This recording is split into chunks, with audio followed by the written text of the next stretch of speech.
Salute, salute. Can y'all hear me out there? Let me know if y'all can hear me. You know what I'm saying? As y'all fall in, let me know if y'all can hear me or not. Let me know if you can hear me. Yeah, I had to switch over, start a brand new stream, guys. I did something wrong. It most definitely made me start all over. So we over here, as far as this goes. Hold on, it's still tripping. Hold on, let me see what's going on, guys. Oh my goodness. Nobody might can't hear me, but it's saying I'm live, so I'm trying to see what's going on. Hold up. What in the entire world? Let me start over again. Can you hear me? Let me know. As y'all fall in, if anybody falls in, let me know, because it's acting like I'm not live. I don't know why. Hold up. Let me look and see. Okay, yeah, we got action. I'm saying, shout out to everybody in the building. And if you can hear the sound of my voice out there, let me know that y'all can hear me. By typing "we hear you" in the chat, type something in the chat. Let me know that you hear me out there, man. As we look into the case of Breonna Aguilera, guys, a 19-year-old student at Texas A&M, man, and people in Austin and her mom are saying that police are trying to basically cover up her unaliving. This is a crazy case, guys. The police saying basically there's no foul play from what I've heard, but the mom and people that were attending the party, as well as her friends, say something way different, guys. What's up, IGT? Shout out to the gift. Miss hold on, let me look, because I'm looking at my secondary device. The Queen, Nas something Queen. Shout out to you for that. Appreciate it. But yeah, man, this is a very interesting situation, man. And as we go along here, you let me know what you think, guys. We just getting started, man. I got a lot to show y'all from both sides, the police side as well as the mother's side. It's crazy, man. It's crazy. Here go a couple of the details. Let's just get into this. Here goes a couple of the details of actually what's going on, guys. Let me know if y'all can hear the video. Police might actually be trying to cover this up, and this is scary. This is Texas A&M. Did y'all hear that? Let me know if y'all can hear the video. Let me know that y'all hear what's going on in the video. Let me know. I'm gonna start. Cheerleader Breonna Aguilera. Okay, IGT says yes, we can hear it. The police might actually be trying to cover this up, and this is scary. This is Texas A&M cheerleader Breonna Aguilera. On Saturday, November 29th at about 1 a.m. She wasn't just a student, guys. She was a cheerleader at Texas A&M.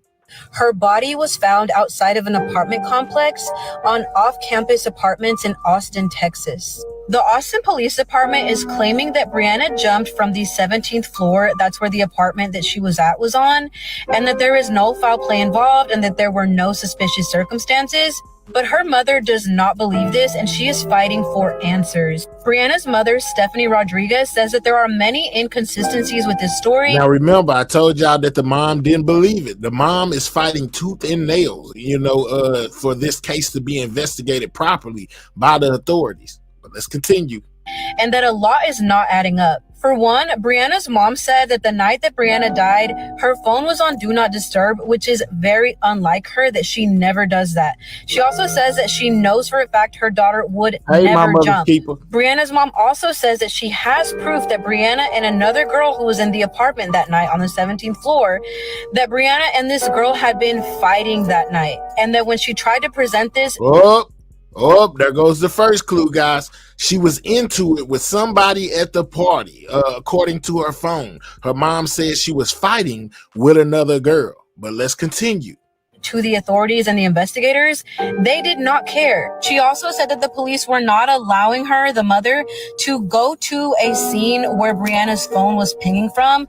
She said that Breonna's phone had been pinging from an area near a lake, and we all know about the Lady Bird Lake murders, and so Breonna's mom was really worried about that, but that the police were not allowing her to go and look in that specific area. Breonna was literally getting ready to graduate from Texas A&M.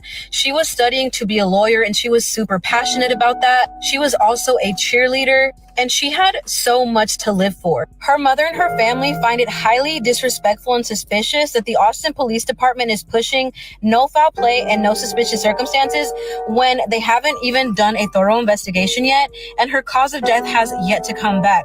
Not only that, but they're saying that things were done very, very suspiciously and improperly the night that she died, that basically anyone was allowed to come in and out of the apartment after it happened, and that the people who lived in that apartment actually moved out before like a thorough investigation was done. This is all really, really weird, and I hope— All right, the people who lived in the apartment moved out before the police could even finish or do a thorough investigation. Clue number 2.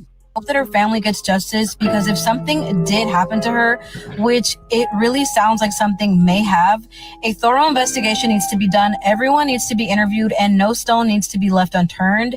She was only 19 years old, and it's just so sad that this had to happen. All right. So that's a little brief introduction. Now, understand, this is the only place. This isn't the only place where they're talking about this. They're actually talking about this a lot everywhere. Fox did an interview with the next door neighbor, guys. Let me flip to that real quick so y'all can see this. I know that's not real. That's not real. Breaking news: authorities That's have not concluded. real.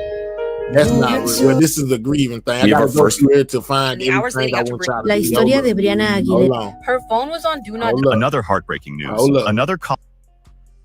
We're gonna get there. We're gonna get there. Hold on. Okay, here you go, right here. This is the one. Now, this is her neighbor.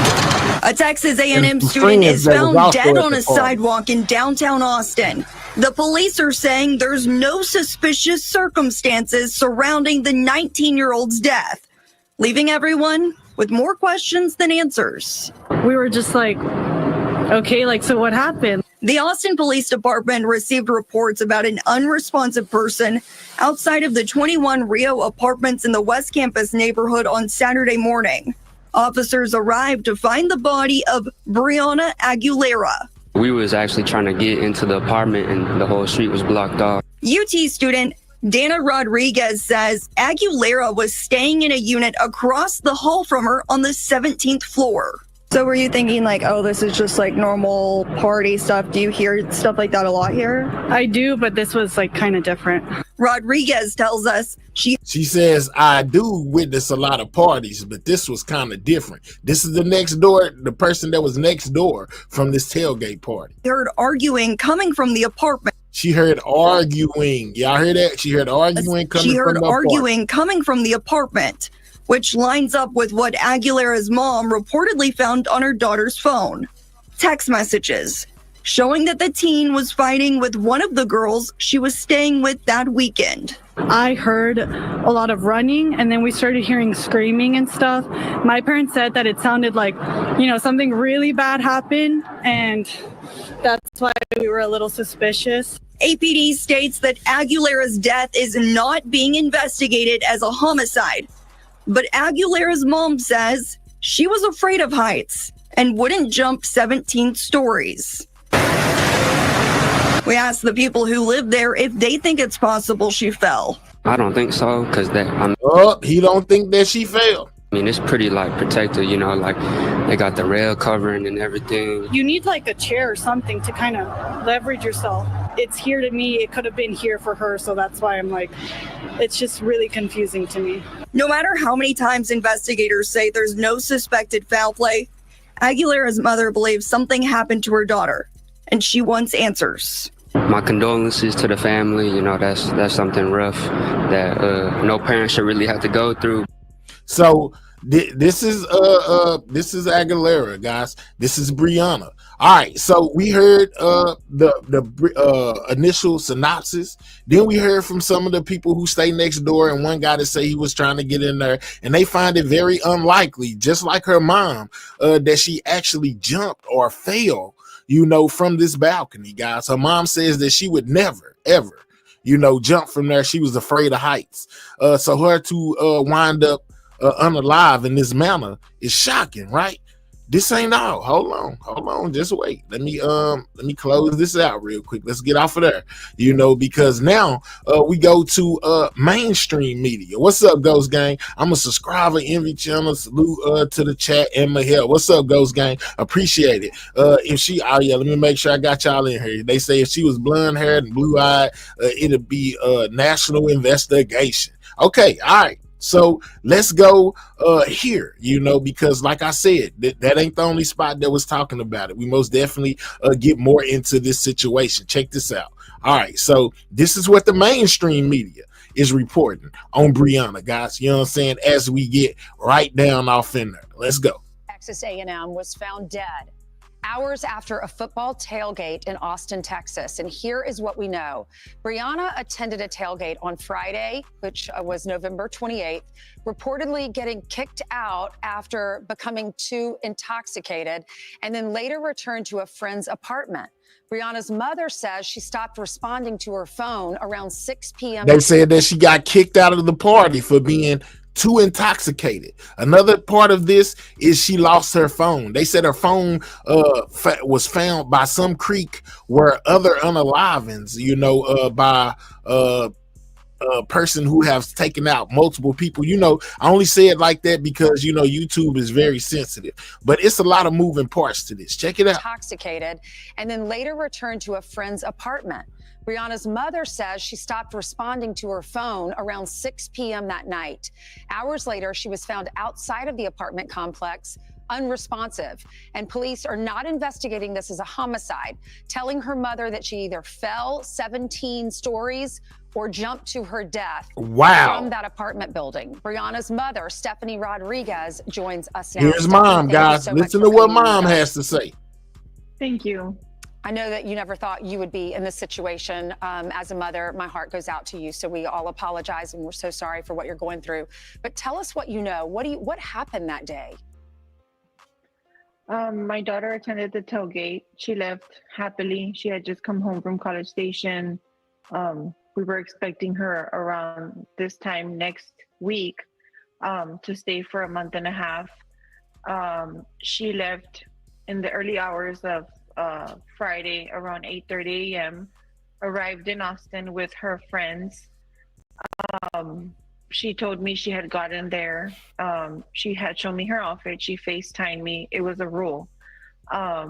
She was not allowed to put her phone on Do Not Disturb or even ever change her location. So when she stopped responding to my calls, it was a rule. She was not allowed to put her phone on do not disturb, but yet it was on Do Not Disturb. Her mother, that's why Mom is suspicious. But let's continue. Around 6 p.m. that I noticed that her phone was on Do Not Disturb. I found it very skeptical. Brianna would never do that. And so I just felt, I said, okay, maybe she's at the tailgate party. Her boyfriend didn't go with her. They're having issues. That's ultimately what I thought. But at the point of it being 11 p.m. And her not responding, her phone still pinging in the same area, but now in the woods, that's when I grew more speculation that was not right. I called Austin PD. I asked them to go to the scene of the tailgate party, but they told me that since it wasn't 24 hours that she had been missing, they couldn't go. They couldn't even do like a welfare check, nothing. And so they said, you have to wait a couple of more hours. And if she doesn't turn up by the morning, then call again. She's probably intoxicated somewhere, asleep. She'll call you in the morning. I did that, but I was still, waking up, tossing and turning, checking her location. And when I woke up in the morning and it still showed there that it was at the complex center, at Rugsby Complex Center, that's when I knew that something wasn't right. I had to prompt Austin PD to do a search, to go and search for my daughter, because, as any mother, like, where's my daughter? How come she hasn't called me? Mm-hmm. That was never the case, ever. And so finally, I came across a female officer who, by the grace of God, she touched her heart. And she was a mother too, and I said, please, like, I haven't spoken to my daughter since 4 p.m. yesterday. Like, this is almost gonna be like 24 hours. Can you please go and search for her phone? It was pinging off the same place, but now in the woods by a creek. We have all heard of the creek, murders and women and men turning up in creeks. What's up, Bella B? I don't know what it's called in Austin, but there's been several murders that have been reported. And so at that point, she sent out a search team. But even at that, the officers I felt they were kind of like racist. They had asked me for the identification of my daughter, what race she was. When I said she was Hispanic, they kind of were like, oh, okay, well, can you send us the coordinates of the phone? Can you send us the picture of where the phone is pinging off? And I mean, I didn't have a problem with doing that, but that's what they get paid for. So, I mean, there's just been so many inconsistencies with this case. A lot of new details are coming to light. They found my daughter's phone eventually in her friend's purse that was thrown in the woods. And sure after 4 p.m. called back and told me my daughter's body had been found in a morgue. Wow. So where did they find, who took the body to the morgue? Was she on the pavement below the apartment building and her purse and her phone were near a creek? And what are the people inside the apartment? I read that there were 15 people in the apartment with her. Yeah. What did they say? Did they see anything?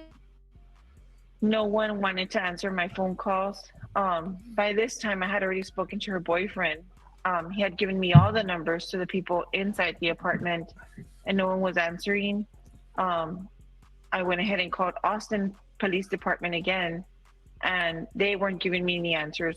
When I heard the news that my daughter was dead, I couldn't believe it. So they're not no. I'm sorry, they're not investigating it as a homicide. Let me read the statement from the police. This is Austin Police.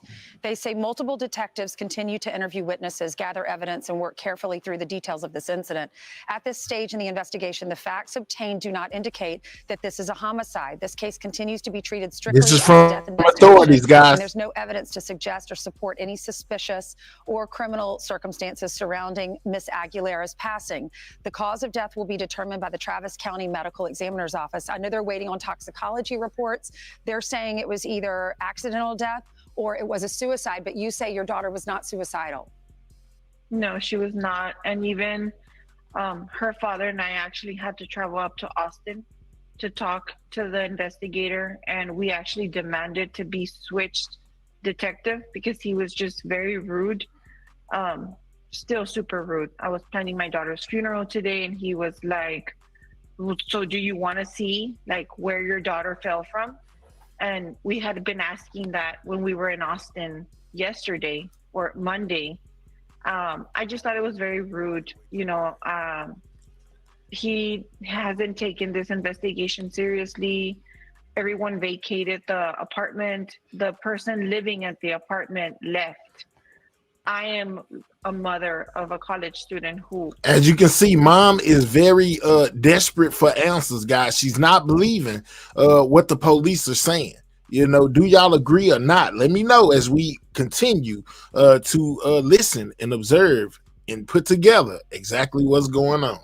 She was in college, and it's so hard to get out of a lease. You can't just leave. Okay. And so that's another thing that we questioned, and they're just saying that she was suicidal, and I said she was not suicidal.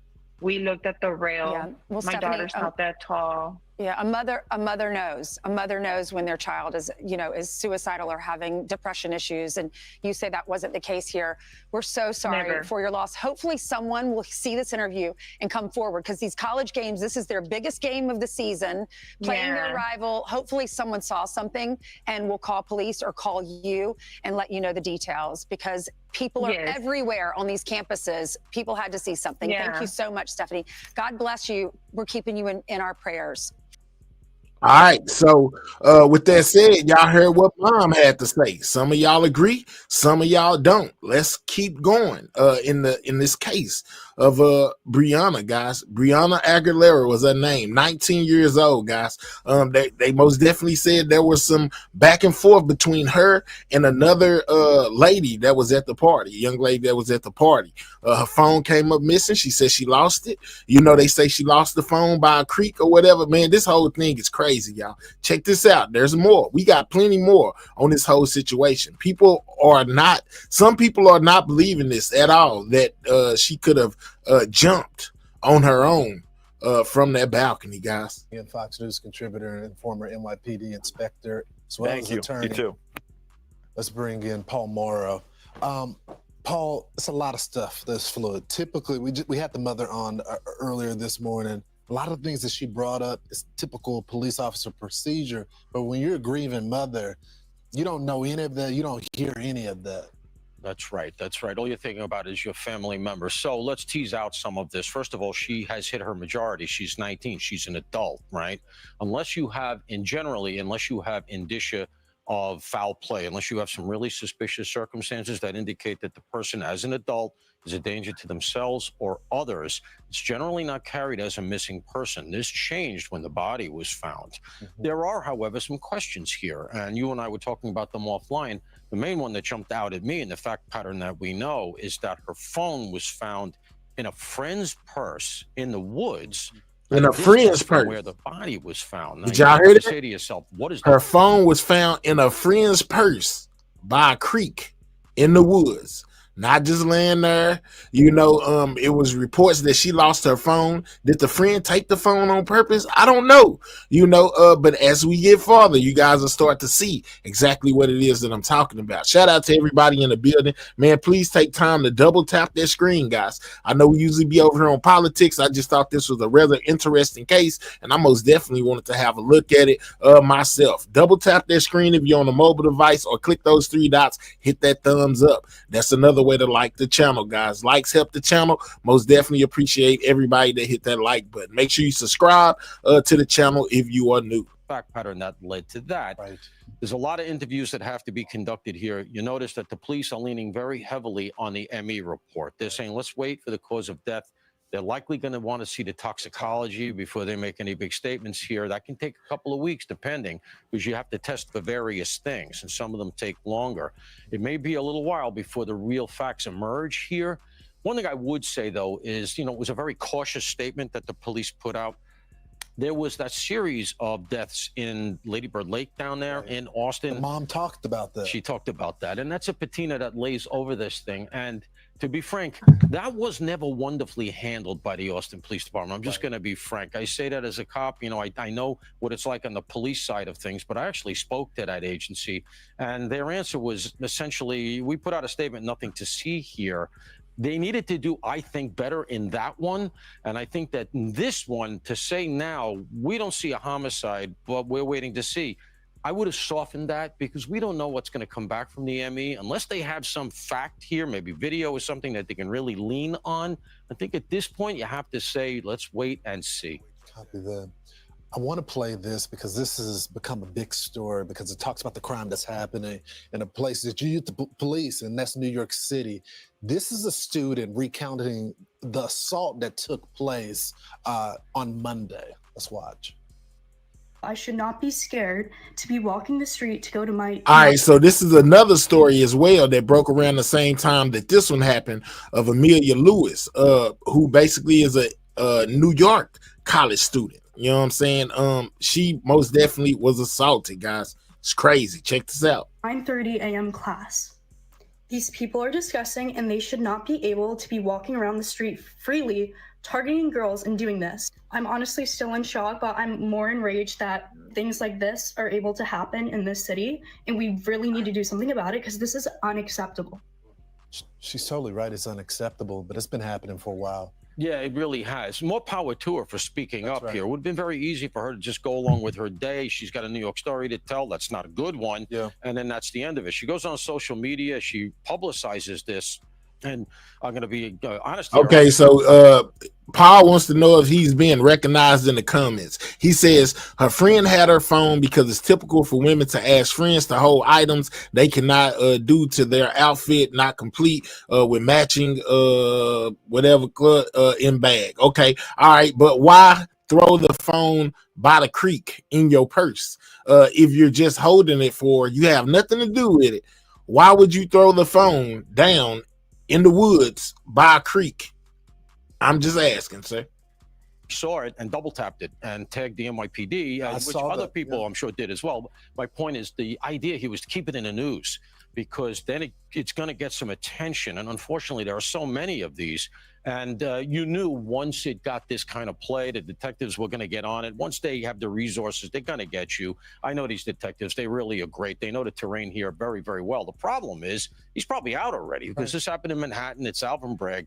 And we know that the policy is the revolving door. So I'm glad they got Let's her. go, I'm glad John. she spoke up. I hope now she's maybe a little wiser because it sounds like she's shocked by this. A lot of us are not that shocked. Hopefully others are alerted as a result of this. Exactly. Excellent job, Paul. You can catch Paul in his new show as the co-host. All right, so they gave us a little insight into the situation as well as highlighted another situation that took place involving another college student. All right, let's keep it going, man. You know, we're not here all night. We're here for a short time, not a long time today, guys. All right, so then we move on to this one. Let's go here. Same case. You know, just a different thing. Let's go. A student at Texas A&M was found dead hours after a football tailgate in Austin, Texas. And here is what we know.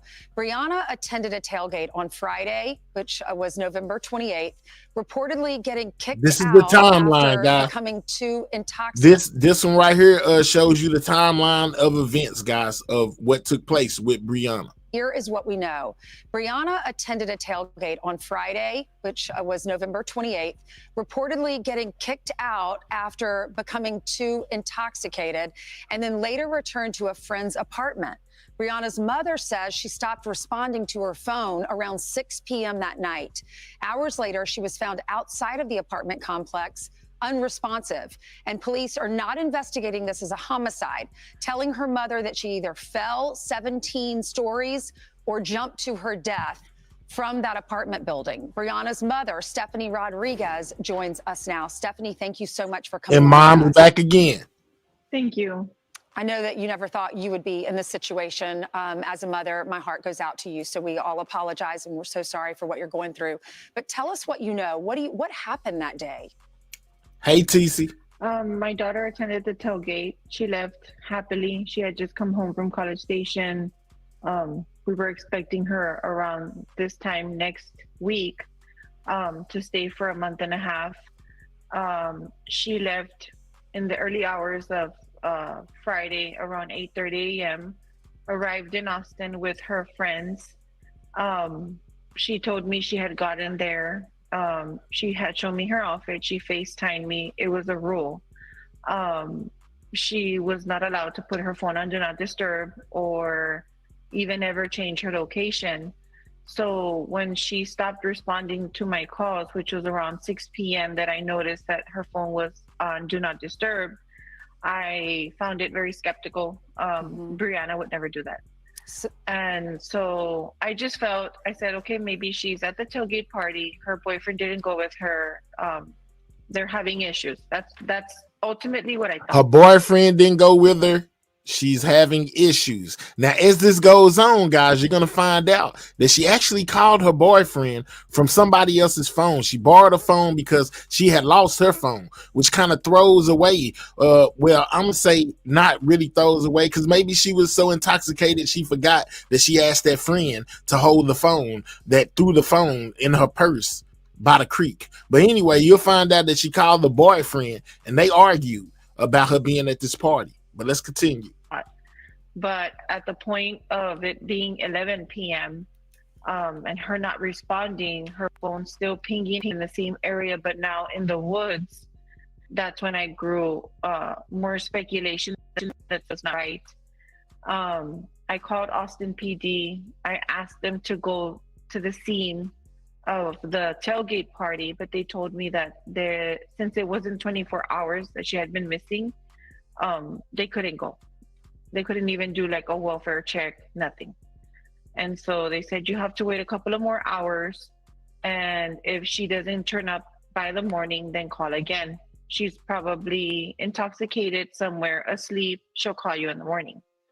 I did that, but I was still, waking up, tossing and turning, checking her location.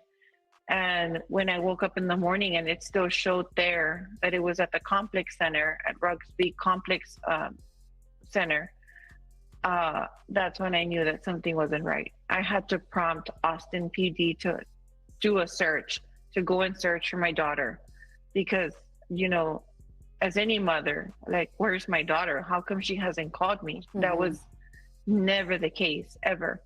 And so finally, I came across a female officer who, by the grace of God, she touched her heart. And she was a mother too. And I said, please, like, I haven't spoken to my daughter since 4 p.m. yesterday. Like, this is almost going to be like 24 hours. Can you please go and search for her phone? It was pinging off the same place, but now in the woods by a creek. We have all heard of the creek, murders and women and men turning up in creeks by, I don't know what it's called in Austin, but, there's been several murders that have been reported. And so at that point, she sent out a search team. But even at that, the officers I felt they were kind of like racist. They had asked me for the identification of my daughter, what race she was. When I said she was Hispanic, they kind of were like, oh, okay, well, can you send us the coordinates of the phone? Can you send us the picture of where the phone is pinging off? And I mean, I didn't have a problem with doing that, but that's what they get paid for. So, I mean, there's just been so many inconsistencies with this case. A lot of new details are coming to light. They found my daughter's phone eventually in her friend's purse that was thrown in the woods. They found the phone in the friend's purse that was thrown in the woods, guys. That makes me suspicious. I don't know about y'all, but I mean, even with what Buddy said earlier about, women wanting their friends to hold their belongings, if it doesn't coordinate with their dress or etc., they don't got no pockets, which is understandable. But why would she throw the phone in the woods by the creek? I'm just trying to figure that part out. I'm just saying. And shortly after 4 p.m., they called me back and they told me that my daughter's body had been found in a morgue. So where did they find, who took the body to the morgue? Was she on the pavement below the apartment building and her purse and her phone were near a creek? And what are the people inside the apartment? I read that there were 15 people in the apartment with her. Yeah. What did they say? Did they see anything? Hey, Lalizi. No one wanted to answer my phone calls. By this time, I had already spoken to her boyfriend. He had given me all the numbers to the people inside the apartment, and no one was answering. I went ahead and called Austin Police Department again. Mom called the boyfriend. He gave her the number to everybody at the numbers to everybody at the party. And as mom is calling, nobody's answering the phone. Wow. And they weren't giving me any answers. When I heard the news that my daughter was dead, I couldn't believe it. So they're not no. I'm sorry, they're not investigating it as a homicide. Let me read the statement from the police. This is Austin Police. They say multiple detectives continue to interview witnesses, gather evidence, and work carefully through the details of this incident. At this stage in the investigation, the facts obtained do not indicate that this is a homicide. This case continues to be treated strictly as a death investigation, and there's no evidence to suggest or support any suspicious or criminal circumstances surrounding Miss Aguilera's passing. The cause of death will be determined by the Travis County Medical Examiner's Office. I know they're waiting on toxicology reports. They're saying it was either accidental death or it was a suicide, but you say your daughter was not suicidal. No, she was not. And even her father and I actually had to travel up to Austin to talk to the investigator, and we actually demanded to be switched detective because he was just very rude, still super rude. I was planning my daughter's funeral today, and he was like, so do you want to see like where your daughter fell from? And we had been asking that when we were in Austin yesterday or Monday. I just thought it was very rude. He hasn't taken this investigation seriously. Everyone vacated the apartment. The person living at the apartment left. I am a mother of a college student who she was in college, and it's so hard to get out of a lease. You can't just leave. Okay. And so that's another thing that we questioned. And, they're just saying that she was suicidal. And I said she was not suicidal. We looked at the rail. Yeah. Well, My Stephanie, daughter's not that tall. Yeah, a mother knows. What's up, a B. mother Stephen? knows when their child is suicidal or having depression issues. And you say that wasn't the case here. We're so sorry Never. for your loss. Hopefully someone will see this interview and come forward, because these college games, this is their biggest game of the season, playing their rival. Hopefully someone saw something and will call police or call you and let you know the details, because people are everywhere on these campuses. People had to see something. Thank you so much, Stephanie. God bless you. We're keeping you in our prayers. We have more Fox. All right, so that was another word from mom, guys, who basically said, hey, man, I'm not buying none of this that they are putting down. What's up, So Blessed? And also, you heard the lady, the news lady say, well, maybe, people will take notice of this, and maybe people who were there will start speaking out, or other media outlets may start speaking out, right?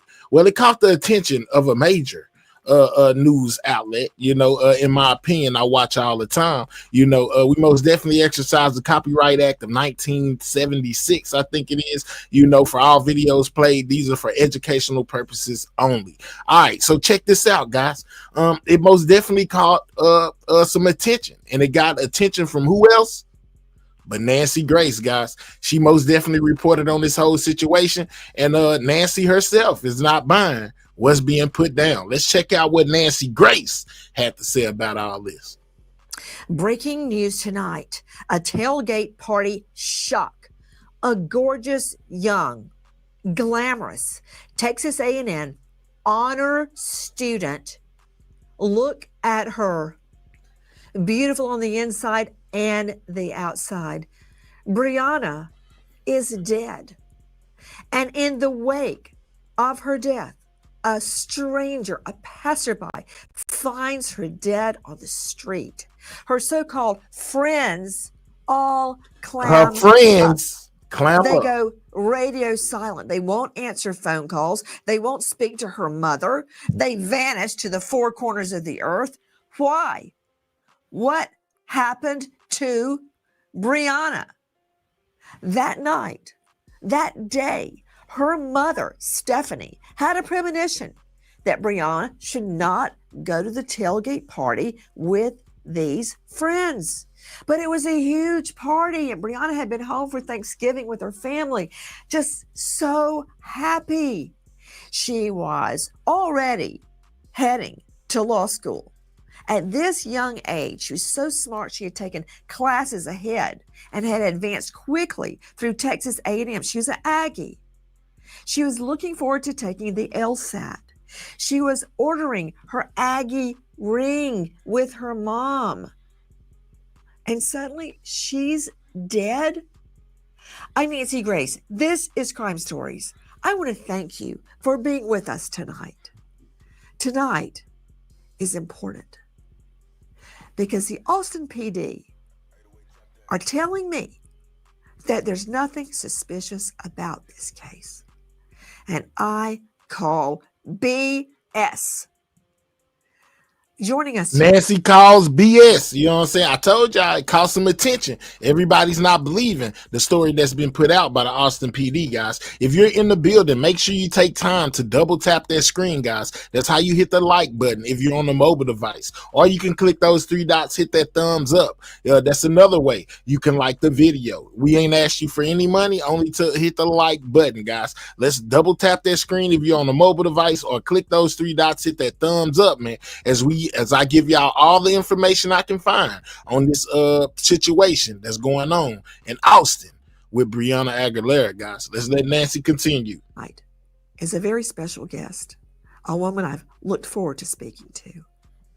It's Brianna Aguilera's mother, Stephanie Rodriguez. Mom's back, guys. Ms. Rodriguez, thank you for being with us. Hello, thank you.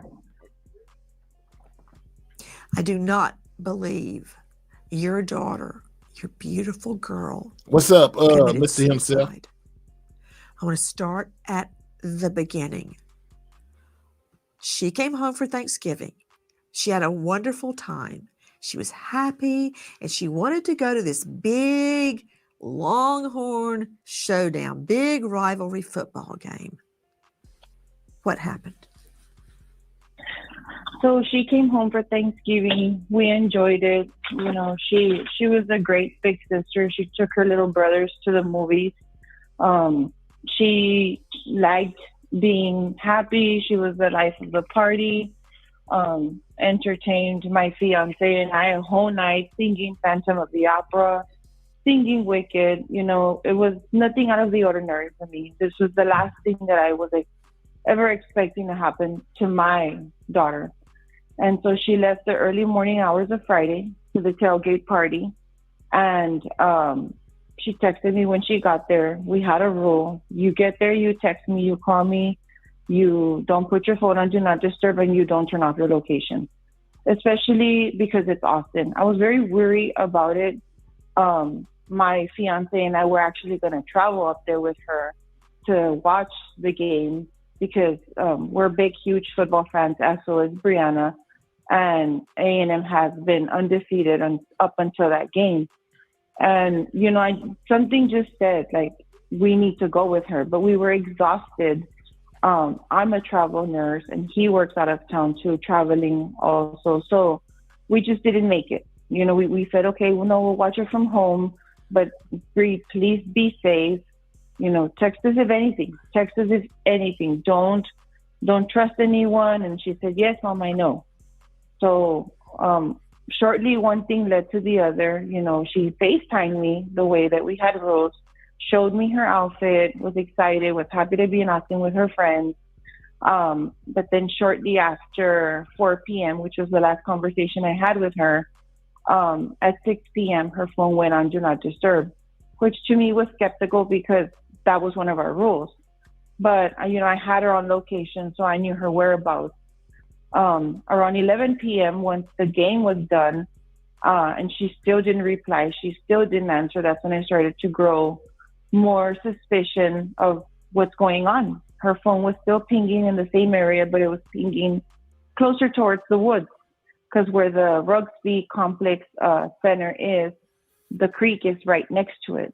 And of course, everyone's heard of the Ladybird murder in Austin. And so, you know, I of course I'm scared. You know, my daughter's little, she doesn't know how to defend herself. And I just said, something's not right. So I made a call to Austin PD and I said, look, I'm looking for my daughter. She's not answering. She's not picking up. Can you please send someone to go and check the property, like whatever's going on, just to make sure that she's okay, or that she didn't lose her phone, or that she's not, you know, passed out by a creek. And so they told me that I had to wait 24 hours before I could file a missing persons report. I said, you all cannot even do a welfare check? And they said, no. Wow. I said, well, I have the location where she's at. So they said, no, she's probably intoxicated, and, you know, she'll wake up and she'll call you in the morning. Whoa. Stephanie, wait a minute. So Austin PD tells you she's probably drunk? Yeah. Wow. And then she'll probably turn up in the morning. Lying on the PD steps, screaming. You see your daughter's phone pinging near a creek? She's not supposed to be near a creek.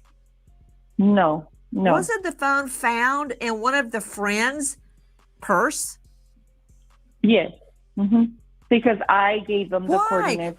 And I gave them the location. Why would Brianna give her phone to a friend?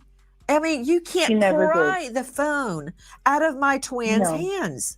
That would not happen. Exactly. She never did. And that's what, to me, was very, very skeptical. And Mom says she never gave her phone to anybody else ever. So it surprised her that her daughter's phone wound up in the friend's purse. And then on top of that, the phone is found in the friend's purse beside a creek. But anyway. I didn't believe it when they told me the following day that I still Hey, prompted Gillian. Austin PD to go and try to look for my daughter, because this had already happened. By the time that I was calling in again, my daughter had already been deceased for hours and I was not notified. When did you find out that your daughter had passed? I found out Saturday, that same Saturday at 4 p.m. in the afternoon. After they had already done a search in that area, found my daughter's phone in her friend's purse. After they instructed me to call all the jails in Austin. I'm not familiar with the area. To begin with, I don't like that city. And I had already called all the hospitals to make sure that she hadn't been, sent in or was injured or whatnot. So wait a minute. Let me understand, Mrs. Rodriguez, that the PD had you calling jails looking for your honor student grad that was on an accelerated program to get through undergrad to get to law school. They told you to call the jails and the hospitals, and all the time your daughter is in the morgue? Exactly. Yes.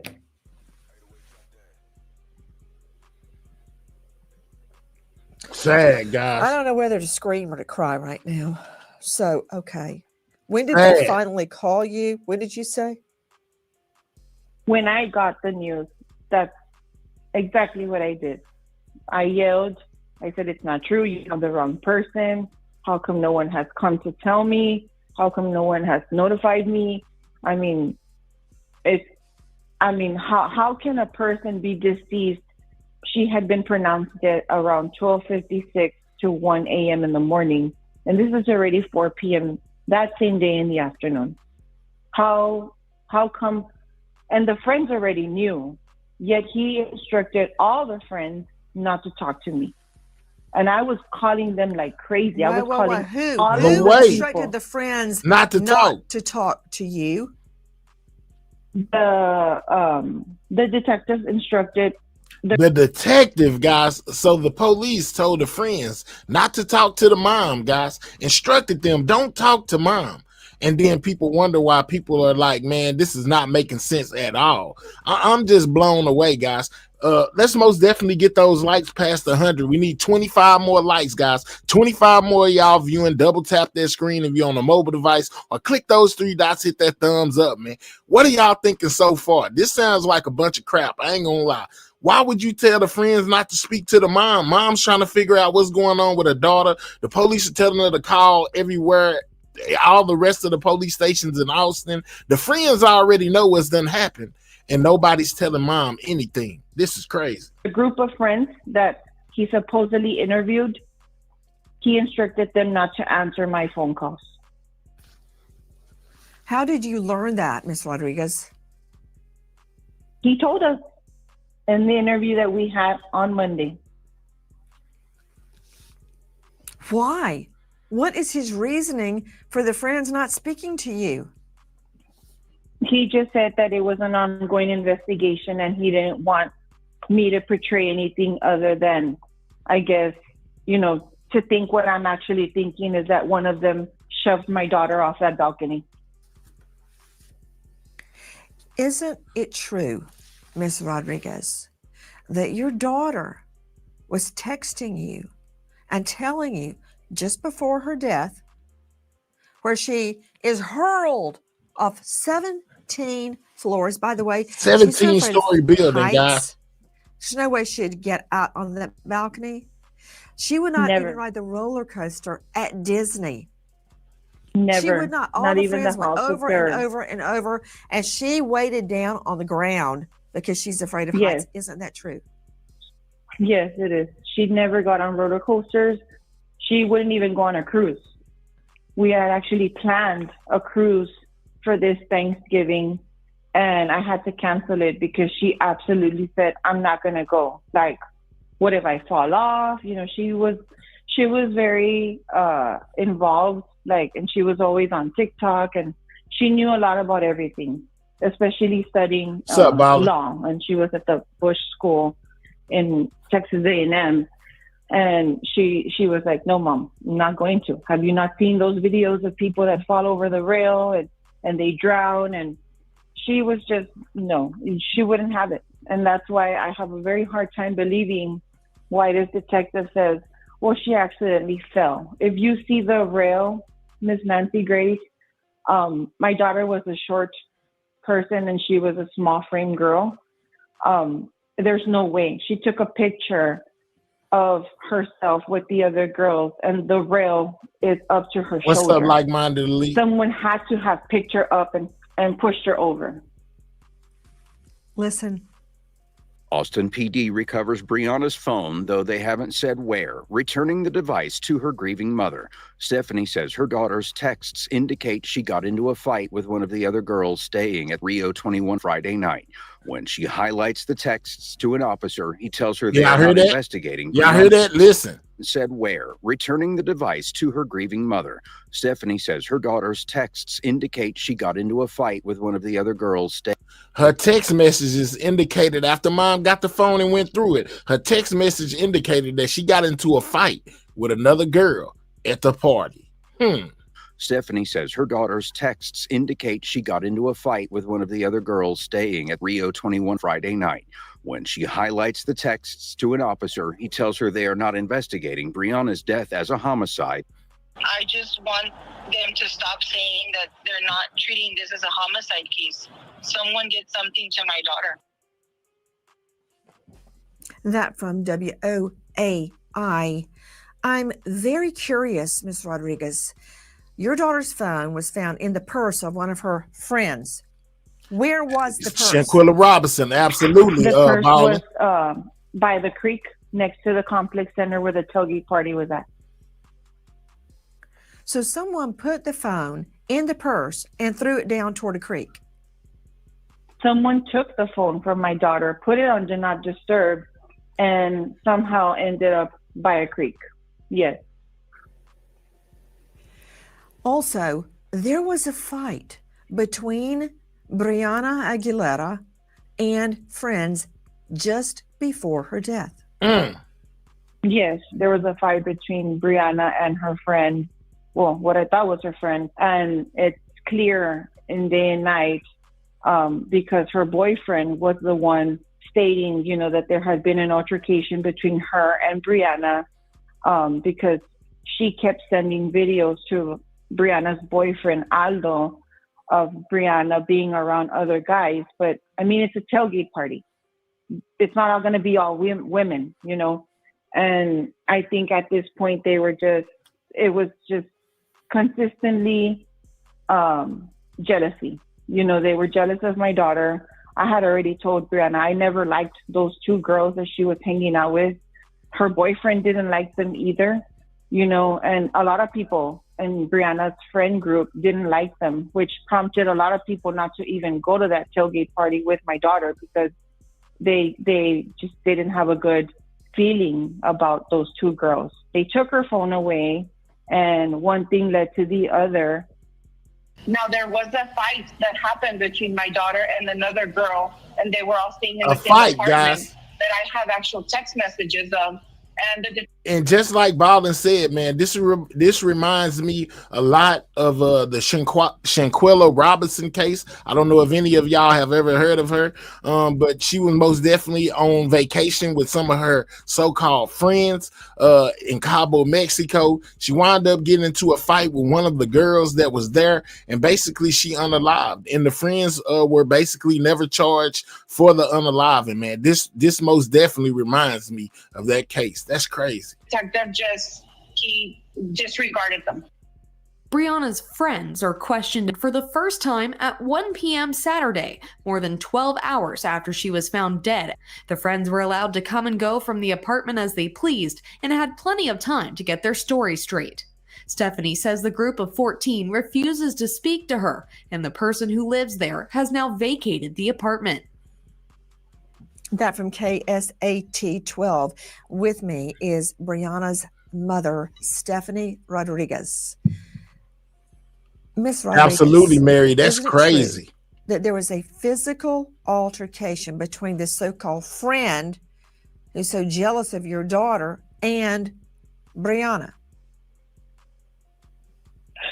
According to the text messages that her boyfriend showed. Let's take time to double tap that screen, guys. Why aren't we past 100 likes already? Let's double tap. We need 20 more, y'all, to double tap that screen. Click the 3 dots, hit that thumbs up. If you're on a mobile device, double tap the screen of your phone. That's how you hit the like button. If you have not, we got way more viewers than likes. And been having way more viewers than likes. Let's double tap that screen if y'all don't mind. Get the likes up past 100, guys. Me, and we actually have photos of them. Brianna slapped one of her friend because she kept sending her boyfriend video footage of my daughter being at the tailgate party around other guys. From there on, I don't know what happened. According to the text messages, she just said, "I'm done with her. I'm gonna do this," and it leads on to. It's more of like I'm not gonna deal with her anymore. And one thing led to the other. After the altercation that this friend had with Brianna, what happened? They still take my daughter back to the apartment because the detective said that he has video surveillance of my daughter, walking in to the apartment. She was still walking, she wasn't being carried or anything. Yeah, she was being held a little bit by the shoulder, but not more than 20 minutes passed by and 14 people walk into that apartment, and within like 20 minutes or less, they all walk out and my daughter is dead 10 minutes later. I want you to listen to a newly discovered witness. From what I heard, it sounded like somebody was being taken advantage of, and there was a party going on around her, and like nobody cared. I walk around the corner, get on Rio Grande. I hear a girl saying, "Get the fuck off me! Get the fuck off of me!" Oh wow! And then it was like a muffled scream at the top of her lungs. It was like almost. So people are coming out and speaking, guys. This guy say he heard a struggle. As if, that sound when somebody put a pillow or something over your mouth. That's what I heard. That from Jay Pizzle on TikTok. Have you heard that witness testimony, Ms. Rodriguez? I actually heard that last night. And so my fiance and I, obviously this has been a very tragic loss for me. I just finished planning my daughter's funeral yesterday, making arrangements. And we actually Googled, and he actually searched up the person, the owner of that apartment. And what's funny is that he says that she was being covered with a pillow, and those are my daughter's words. When she was upset, and she never cursed, but yes, I believe that was her yelling, because we found a picture of the owner of the apartment, and in one of the photos that she has, she does have a patio set, and there's 3 pillows on that couch. A lot of people are not buying the claim of suicide along with Ms. Rodriguez. What will it take for Austin PD to come to their senses? It was ruled a suicide. But there's a lot of people that are obviously asking a lot of questions about what could have happened here, right? I mean, she was there for the game in town, and then all of a sudden, that's the ruling on this. Now, there's a lot of people who have different opinions on what happened. That's one of the reasons why we're doing this story, because we want to know what you think, because it is strange, right? Of course, we don't know for sure, but according to those initial reports, this is what happened. So Aguilera's mom has said on social media she didn't think that her daughter was suicidal or anything like that. So she is very suspicious as well. That's from Robbie C_TV on Instagram. That's just one of hundreds of citizens speaking out that something stinks. Yet Austin PD is digging in that there's nothing odd at all here. Ms. Rodriguez, is it true that not only are none of the friends answering your calls or trying to comfort you, did any of them come to her funeral? And is it true that the person living in the apartment left? Yeah, I have the two friends that I believe were involved in this altercation with my daughter and might have had the power of shoving her body out that balcony floor. They tried to contact me Sunday in the afternoon, but by that time I didn't need to talk to them. Ms. Nancy Grace, what for? They should have called me. In those messages, the boyfriend keeps telling them, call her mom, call her mom, call her mom. I did not receive not one call. Still, Saturday morning, he's still asking, where's Brianna? And they're like, we don't know. And then it goes further on to detailed messages saying that the girl's parents were aware that my daughter was missing. And they said, well, it's not our responsibility, to make the call to 911. So finally, I guess someone cracks down and they call 911 and they learn about the death of my daughter. Before me, this is around like 10 a.m. No one calls me. No one says anything. I learn about it until 4 p.m. when clearly, they knew. They already knew. And the detective had instructed them not to answer my calls, not to call me, not to notify me. So when I questioned him on Monday, he said, well, it's protocol. We tell especially young people like that. And I said, well, what do you explain? How can you explain to me why the person that was living in that apartment vacated? And he said, how do you know that? And I said, because one of the friends tried to reach out to me to tell me that, my daughter's things were in her car. They had given the keys to some random stranger, and that person didn't even want to show his face when my sister showed up to pick up my daughter's keys, to pick up the car. Austin PD did a horrible job. They released my daughter's phone to her friend, and we actually voluntarily gave it back to them so they could search it for evidence. And, all of this just doesn't make sense. It doesn't make sense. And when I asked them, how is it that, so then the person that was living in the apartment, why did she leave? Because in the message I have from the friend, it says clearly the apartment was emptied out. She left, she moved out. Yet I have the father on Monday trying to call me to give me an explanation why his daughter moved out. What was his explanation? I didn't talk to him. At that point, I was like, I'm going to lawyer up. I'm not going to hear any more of these stories. I'm not going to deal with this. There's so many inconsistencies, and Austin PD and that detective Marshall, all he said was, well, it's very traumatic, what happened. So it's not normal for a person to move out. And I told him, Mr. Marshall, my daughter lives in A&M, and this is the second time that we have moved her from one apartment complex to the next. It's very hard to get out of a lease. You have to find someone to sublease your lease in order to get out. And mind you, where she was living, the girl, it wasn't cheap, so I just don't understand the theoretic mystery to them. I don't understand how they can say so easily, oh yes, it's very normal for people to move out. It's normal to move out when you're guilty and you're hiding something. Yes. But they had not checked cameras. Or if the lease was up, which it doesn't sound like it was.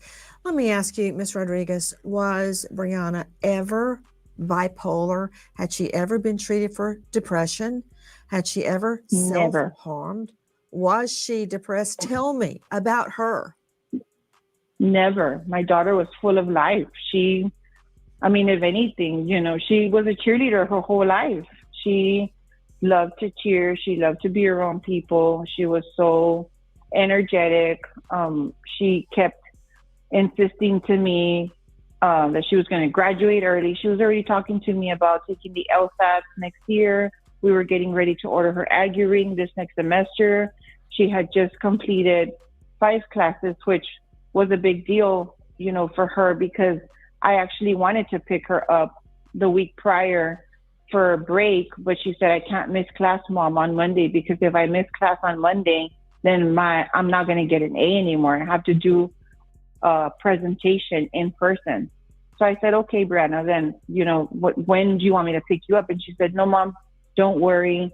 Aldo's going to take me home. Well, that's kind of the thing. Some people believe she may have did it to herself. Her mom believes somebody else did it to her. And I'm not going to lie. A lot of what I'm hearing is leading me to believe that it was something else that was going on rather than her just doing this to herself. That's just my opinion. You feel however you want. Her boyfriend. So she actually cut short, you know, her vacation because that's just how studious she was. She loved life. She loved her dog. She had a Yorkie. She has a Yorkie named Ava. She had taken her with her to College Station. She loved going on walks with her to Starbucks. She was so studious. When she was studying, that's the only time her phone was on Do Not Disturb, or when she was in class. She never, ever put that phone on Do Not Disturb. So to me, she was never suicidal. She wasn't. Ms. Rodriguez, is it true that as early as this morning, Austin PD is trying to close the investigation? Wow. Yes. At 9:25 a.m., her father and I received a message saying, we plan to have majority of the investigation. The police are looking to close the investigation into her passing, guys. They are steadfast on she did it to herself. With all of this that we hearing, you know, as far as the guy that just spoke, as far as what the mom is saying, the friends not answering the phone, with all of this, the Austin PD are looking to close the case anyway. Concluded by tomorrow, and would like to sit down with you and go over all the details we have learned and to answer any questions you have. Mind you, the medical examiner still has not given us a cause of death. That's what I was just about to point out. Cupcake, we on my vertical. If you're in the members only thing, we on the vertical. You most definitely can come over here if you like. How can they determine no foul play when they don't even have a COD? Oh, there you go. Okay, I see you already over here. For all I know, or suffocated with one of those pillows and thrown over the edge. Exactly. And that's what innocent bystanders are saying. More people are coming out. They're hearing the story.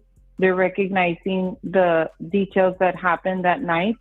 And they were passing by. And there's 2 people in particular that have already come out and posted a video on TikTok and said, we heard that fight. And it sounded like she was fighting for her life. And then she was being covered by a pillow, like muffled sounds.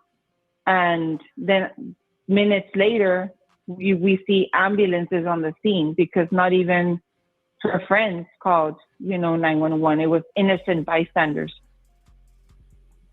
Ms. Rodriguez, we're not letting go of Brianna's death until we know what happened in that high rise. If you know, or you think you know, anything about the death of this beautiful young Aggie, Texas A&M star student, Brianna Aguilera, please dial Texas Crime Stoppers. Pretty crazy, huh? Pretty crazy situation, guys, that went on with Brianna, right? Now we hear that the Austin PD are looking to close the case. Even with all of this extra stuff that we have heard, the Austin PD is steadfast on she must have did this to herself, right? And with all this talk about the Austin PD, going through the media, they decided to hold a press conference today. Most definitely have that as well, where they detailed the things that they feel like went on at this party and the likeliness of her basically doing this to herself. Let's go here. Check this out, guys. Official press conference from the Austin PD. Hello, welcome to KXAM Plus. Thanks so much for joining us. I'm your host, Esmeralda Zamora. Today we're going to hear from the Austin Police Department, who is investigating the death of a 19-year-old Texas A&M student named Brianna Aguilera, found outside of West Campus apartment early on Saturday. Detectives say it's not being treated as a homicide right now, and the cause of death is still under review. APD is about to give an update on this investigation, and we are going to listen into that pretty soon. It looks like they're preparing, getting their camera set up. I'm going to repeat this information that I just shared in Spanish for our Spanish speakers. La policía de Austin está investigando la muerte. Están empezando. They're going to start, so let's listen into this press conference. I stand before you as the chief of police, but first and foremost as a mother. I have 3 daughters and a son, and I cannot begin to imagine the pain that Brianna's family is feeling. As a parent, none of us want to contemplate the loss of a child, and again, my heart aches for them. Before I turn this over to our lead detective, I want to be clear about a few things.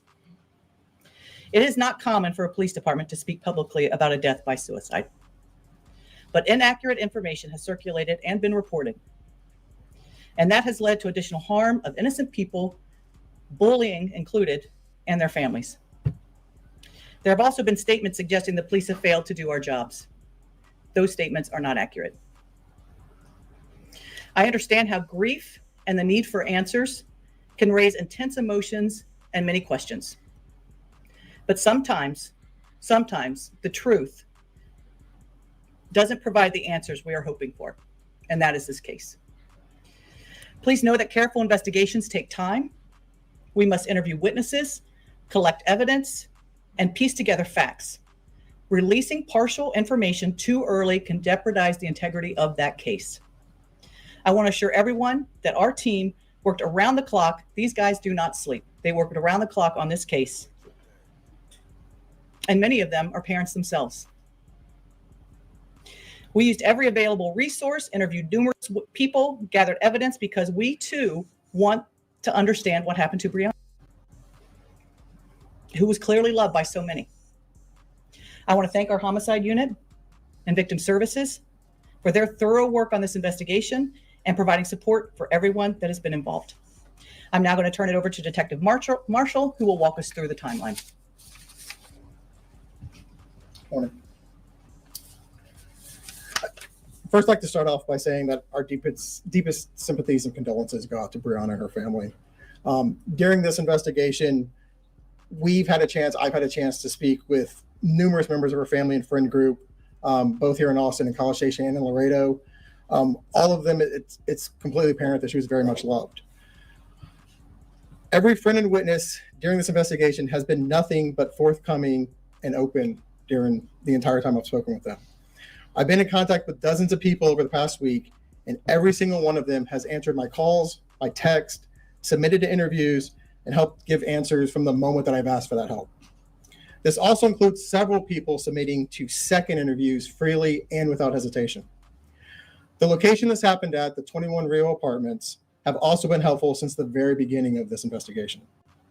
They've allowed us around-the-clock access to the apartment which Brianna was last seen at, as well as access to their internal camera system, which has been very beneficial in establishing a timeline of that evening's events. On Saturday, November 29th, at approximately 12:46 a.m., the Austin police officers responded to a call of a deceased person located at 2101 Rio Grande Street. The decedent, later identified as Brianna Aguilera, was located on the ground with trauma consistent to having fallen from a higher floor. Brianna was pronounced deceased at 12:56 a.m. I, along with crime scene specialists, responded to process the scene and interview witnesses. A witness informed officers that they had heard a sound of a thud and then observed a female on the ground. Initially, it was unknown who the decedent was and on what floor she had fallen. The medical examiner arrived on scene, and the body was taken to the medical examiner's office, where she was later positively identified. In the meantime, I was able to contact one of the employees at the 21 Rio Apartments at approximately 6 a.m. that same morning. The staff at 21 Rio were cooperative throughout this entire investigation. 10 a.m., we were able to access the cameras inside the apartment complex, which shows us the hallway areas. It was found that Brianna had arrived at the apartment complex just after p.m. on Friday, November 28th, and that she went into a specific apartment on the 17th floor. Video surveillance has confirmed that a large group of friends left that same apartment at 12:30 a.m. on November 29th, leaving just Brianna and 3 other girls in the apartment. Now, on Saturday, November 29th, at approximately 12:54 p.m., I, along with patrol officers, made contact with the residents of that specific apartment that Brianna had been observed going into. The residents informed me that they were trying to report that their friend Brianna was missing. I was able later to confirm they had in fact placed a 911 call at 12:14 p.m. earlier that afternoon to report their friend Brianna was missing. They informed me that they were hosting friends for the Texas A&M football game and that Brianna was supposed to be staying there that preceding evening. I spoke with 3 different female witnesses on scene, as well as later a 4th witness who had left earlier that morning. The investigation showed that Brianna had been at a tailgate party earlier in the day and became intoxicated to a point that she was asked to leave the same tailgate. She had told her friends that she had lost her phone at some point near that tailgate. They had all returned to the apartment where Brianna borrowed a phone of a friend to call an out-of-town boyfriend. Witnesses heard Brianna arguing on the phone with her boyfriend, which was also confirmed later by the boyfriend. Phones from both the phone Brianna used and the boyfriend's phone have confirmed through call logs that call did occur. Now, this call occurred at approximately 12:43 to 12:44 a.m., approximately 1 minute. This is 2 minutes before the 911 call of the body found down below on the pavement. I got a question. Where is the boyfriend located? Where was he? Where? I wonder where was the boyfriend's location? Where was he at? 2 minutes before the 911 call. 2 minutes before she basically, did what they saying she did. So maybe, what do y'all think? The argument could have drove her to do what she did? Well, what the police are saying she did? Could that argument have upset her that much that she decided to take her own life? 4 a.m., approximately 1 minute. How long? Phone have confirmed through call logs that call did occur.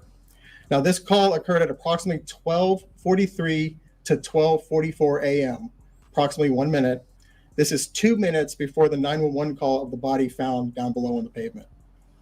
On Saturday, November 29th, it was found that Brianna's mother, Stephanie Rodriguez, had called the Austin Police Department at 12:50 p.m. This was in an attempt to locate Brianna. Rodriguez called back an hour later at 2 p.m. stating the location of her daughter's missing phone. The phone was located by Austin police officers in a wooded area by 3:30 p.m. that afternoon near Walnut Creek in a field by the Austin Rugby Club. Through this investigation, it was found that Brianna had attended the tailgate on Friday, November 28th at the Austin Rugby Club, arriving between 4 and 5 p.m. and then leaving at approximately 10 p.m. Witnesses stated that after Brianna was asked to leave the tailgate, she had repeatedly dropped her phone and staggered into a nearby wooded area where her phone and other items were later located by Austin police.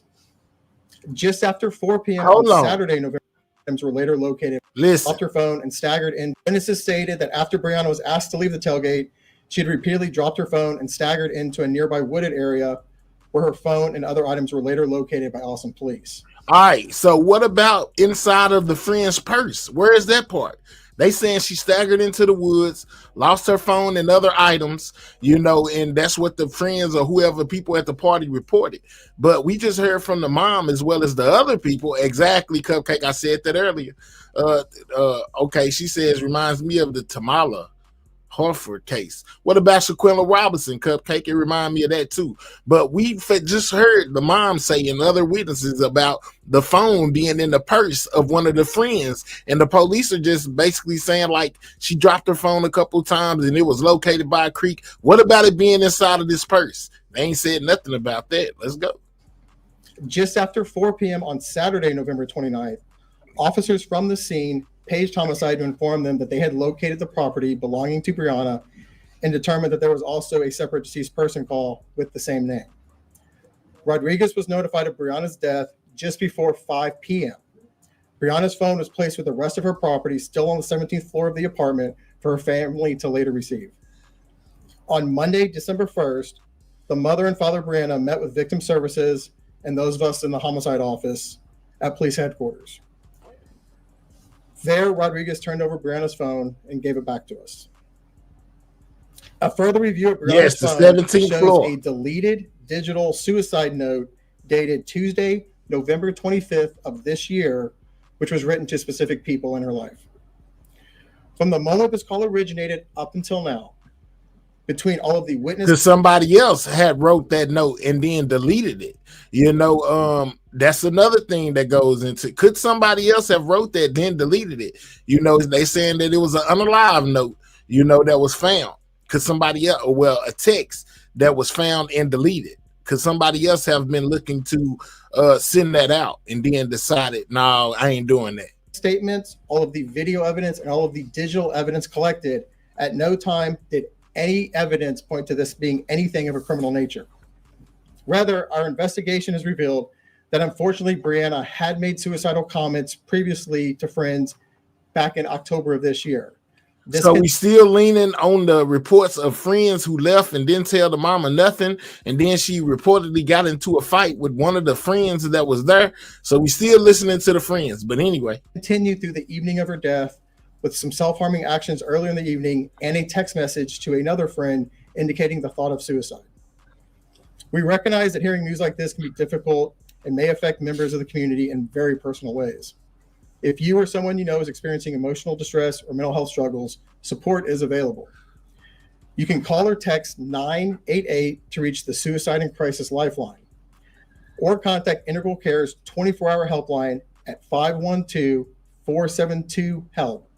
That's 512-472-4357. Yes. To be connected with local crisis. Some of the people were most definitely her friends. The boyfriend gave the number to the friends that were at the party. The mom called them all. Nobody answered the phone. Nobody told her anything. Services, including mobile response teams. No one should have to navigate these kind of crises alone. Any questions? Now open it up for questions.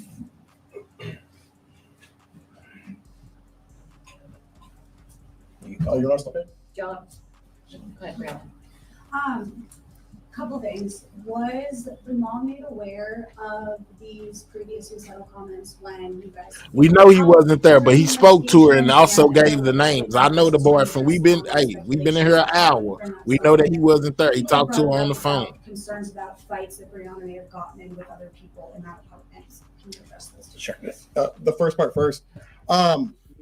I was in contact with Brianna's mother beginning Saturday afternoon. We spoke through Sunday and Monday through the meeting here. Since then, I've attempted 4 times to contact her. I wanted to share this information privately. She did not reply to any of my attempts to talk to her until yesterday afternoon, where she asked me to talk to her lawyer. So I've not been in contact with her mother. However, her father I have been in contact with. He knows all of this information as of yesterday. And then secondly, the fight. Yeah. There have been online reports of a fight. The only evidence that we have of any kind of physical altercation was Brianna punching one of her friends as they tried to help her out of the party. We have no evidence of any other altercation. Did the witnesses that y'all talked to give any reason why they didn't call 911 earlier that night? So most of those witnesses, between the time of night that it was, they slept for some periods of time. They do have some text messages. They were worried. They assumed, because so many friends from their hometown were here in Austin staying at different locations, they had assumed she probably just went back out with another friend group that was in the immediate area, and nobody had any idea. Did anyone watch her go over the balcony? No, ma'am. No, we have no evidence to suggest that.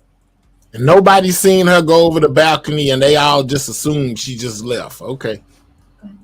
Can you share more about that deleted note that you mentioned? When was that deleted, and do you have information about how that was deleted?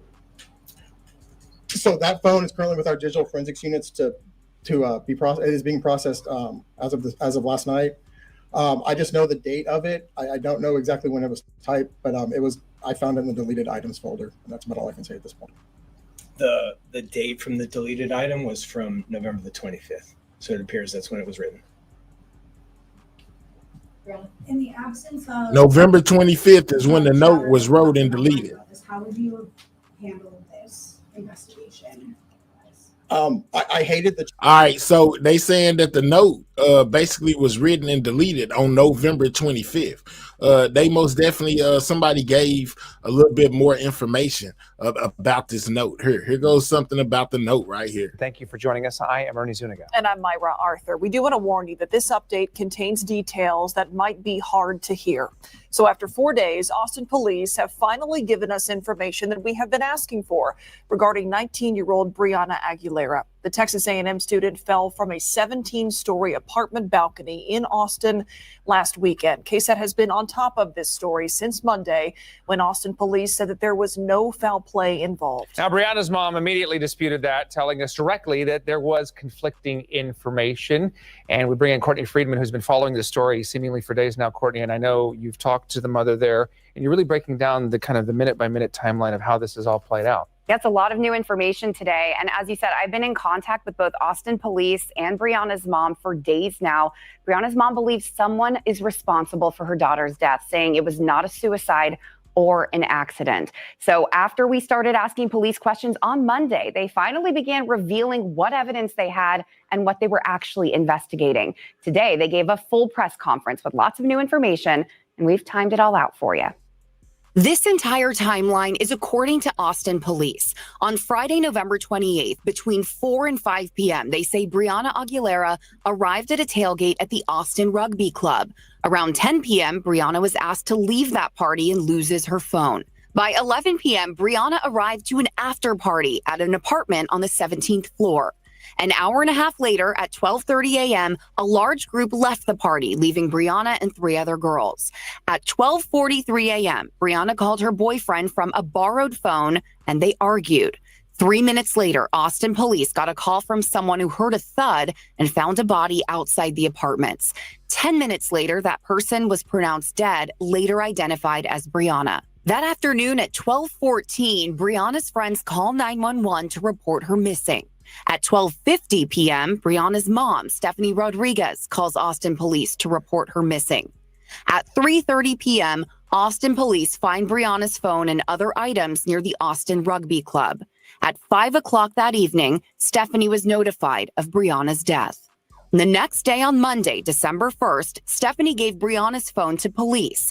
On Tuesday, Austin police say they found a deleted suicide note on the phone they say was written a week before, on Tuesday, November 25th. And I did speak to Brianna's mom this afternoon after the Austin police press conference. She still stands by her claims that Austin police are ignoring key evidence and that there was no way her daughter would take her own life. And, you know, she even responded some public comments on Facebook from our story on the comment section. And she's basically saying that she believes it's a cover up. She and Brianna's dad have retained attorneys. They're having a press conference tomorrow. And of course, we will still be following all of this. We have a lot of questions for Austin police ourselves, and we'll get you those answers as we get them. All right, Courtney, thank you very much. And we know one of the law firms is Gomez Law Yes, Firm here in San right Antonio, here by locally. the way. Yeah. Okay, very good, Courtney. Thank you for that. So if you or someone you know is struggling, there is help available. You can reach the Suicide and Crisis Line. Yeah, man, this is crazy, y'all. So that was a little bit of the timeline, and when the note was basically written, guys, a week before this all occurred, there was a note. Do y'all think that any of this ties into what happened to her, guys? I'm just saying, man, this is crazy. All right, now back to the press conference. Let's go. Probably as much as her family and everybody and the living witnesses hate it. The problem is I can't make a public statement until I interview everyone, and several of these people we had interviewed 2 times. Video takes hours and hours not only to get, but then to go through and process and look at. Her phone takes hours to go through. I've never been a part of an investigation that's happened as fast as I wanted to. We've always wanted to go faster, but in this case, so many people knew her, so many people wanted to help us. Just to dig through all that information, unfortunately, it has taken 3 or 4 days. How certain would you say y'all are? Sorry, certain y'all are in this determination? Just every investigation, we have to rely on the evidence, and all evidence in this case is indicative of suicide. Wow. Can you share a little bit more about who was inside Me too, the Cupcake. This is apartment crazy. at the time that she fell? And were you able to speak with all of those people? I won't share their names, obviously. Yes, I've been able to speak with every single person in there, all of them multiple times actually throughout this. They were just all friends. Again, this is all a large friend group from Laredo. Is there anything that you can share about what she was last seen wearing? I've heard from a couple of people that they were questioning some of the wardrobe that was seen after the fact. I'll speak to that. She was found wearing the same stuff she was wearing at the tailgate. Part of the reason it took 4 hours for the video surveillance, she was wearing something slightly different when she arrived back at the apartment. So that kind of threw things off to actually locate her. But she was wearing the exact same stuff from early in the day. It took a bit, I would say, to notify the mom. Was that because they'll have to go through and leave and do the identification, or what kind of was that? Sure. Yeah, it took a while to positively identify her, but on top of that, as Detective Marshall had mentioned, about around 2 p.m. on that Saturday is when they'd actually set the gears in motion to try to notify her. So she had called about 12:50, and she was notified that same afternoon. I'll take 2 more questions. You mentioned an argument with her boyfriend before her death. How soon did that happen before her death, and were you able to make contact with him as well? So I have spoken with him multiple times.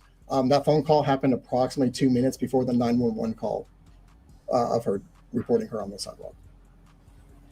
Part of her mom's questioning is that you talked to friends or people that were in the apartment till Sunday. Can you, maybe you said it in the timeline, can you tell us again when you started talking to people?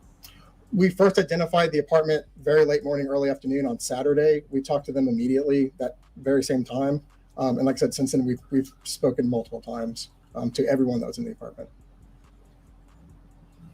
A little bit different of a question, but she is 19 and underage. For any people, just got asked, any people being investigated for supplying the alcohol to her? That would be a better question for Texas Alcohol Beverage Commission, TABC. I've been in very brief contact with them, but I don't know the status of anything that they're doing. Thank y'all. All right, so that was the press conference from the Austin PD. Do y'all buy what they're putting down? You know, how do you feel about this whole entire situation thus far, guys? Because coming up next, we most definitely have some heavyweights in the legal field that most definitely looked into this and basically gave a report on this whole entire situation too. I most definitely look at their channel a lot, you know, and they cover a lot of major cases. Let's see what Law and Crime has to say about this whole situation. Let's see if they agree or disagree or have an opinion at all, you know, with what's going on with this whole entire case, guys. Let's go. Didn't just fall, she was murdered. Police in Austin, Texas say they have no evidence that suggests at this point that Brianna Aguilera's death is suspicious, and today they are speaking out. Sometimes the truth doesn't provide the answers we are hoping for. But Brianna's family is swinging back with strong words of their own and a high-powered lawyer. We're on the case presented by So they got a high-powered attorney, guys. The mom them has lawyered up and has keeping everything we know about money. Central banks are hoarding. Let's get past this. Anyone bar Mom them ain't taking this land down. They say absolutely not. Also been criticism and speculation about her death. Inaccurate information has circulated and been reported. And that has led to additional harm of innocent people, bullying included, and their families. There have also been statements suggesting the police have failed to do our jobs. Those statements are not accurate. I understand how grief and the need for answers can raise intense emotions and many questions. But sometimes the truth doesn't provide. Let's take time to double tap that screen, guys. Get the likes up. If you're on a mobile device, simply double tap your screen, or click those 3 dots in the right hand corner. Hit the thumbs up, guys.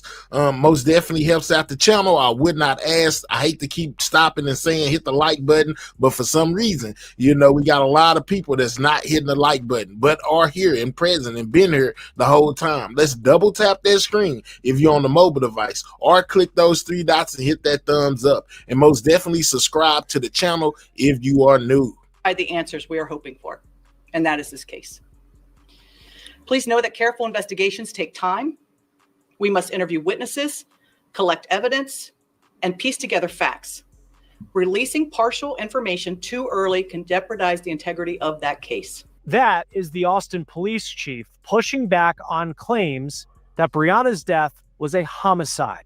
This news conference included some new bombshell information that police say is proof that Brianna's life was not taken by someone else. Now, before I get into those details, I want to walk through the new timeline that we have about what happened to Brianna last Friday. Aguilera, a 19-year-old student at Texas A&M, was in Austin, which is about 2 hours away from her college, for a big football game. It was between her school, Texas A&M, and the University of Texas. That game on Friday kicked off in the evening, 6:30 Central Time. Police say they have pieced together the final day of Brianna's life, and they say it paints this picture. So they say, first off, around 4 or 5 p.m., she attended a tailgate, and it was at the Austin Rugby Club, and she was at that tailgate till about 10 o'clock at night. Police say that she became so drunk at that event that she was asked to leave. Witnesses stated that after Brianna was asked to leave the tailgate, she had repeatedly dropped her phone and staggered into a nearby wooded area where her phone and other items were later located by Austin police. Just after 4 p.m. on Saturday, November 29th, officers from the scene paged homicide to inform them that they had located the property belonging to Brianna and determined that there was also a separate deceased person call with the same name. So what you just heard there is police also pushing back on a claim that was made by Brianna's mom in a Fox News interview where she claims that someone had thrown her daughter's phone into the woods. Now, we're going to have more on what Brianna's mom is saying in just a moment. Police say that after Brianna was asked to leave that tailgate, she then went with a group of people to this apartment complex in Austin. And that's actually where she was staying with friends for the weekend.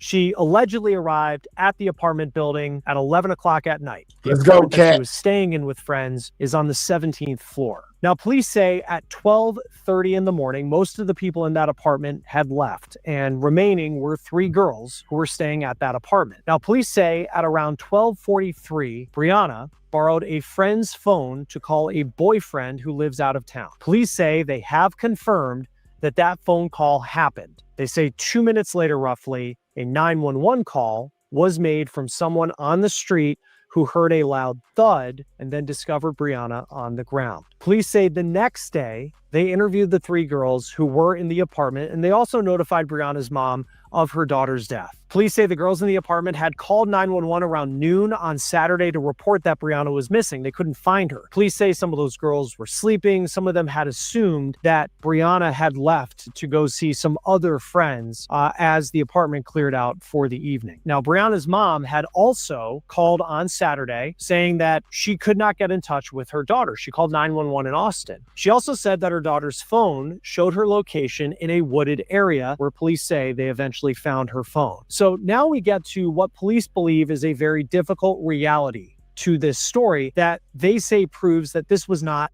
a homicide. This is what they claim they found on Brianna's phone. A further review of Brianna's phone shows a deleted digital suicide note dated Tuesday, November 25th of this year, which was written to specific people in her life. From the moment this call originated up until now, between all of the witness statements, all of the video evidence, and all of the digital evidence collected, at no time did any evidence point to this being anything of a criminal nature. Rather, our investigation has revealed that unfortunately Brianna had made suicidal comments previously to friends back in October of this year. This continued through the evening of her death with some self-harming actions earlier in the evening. And I just can't believe they continue to listen to the friends. If the friends are involved, she had a fight with one of the friends. Why are you guys listening to the friends? But anyway. Text message to another friend indicating the thought of suicide. We recognize that hearing news like this can be difficult and may affect members of the community in very personal ways.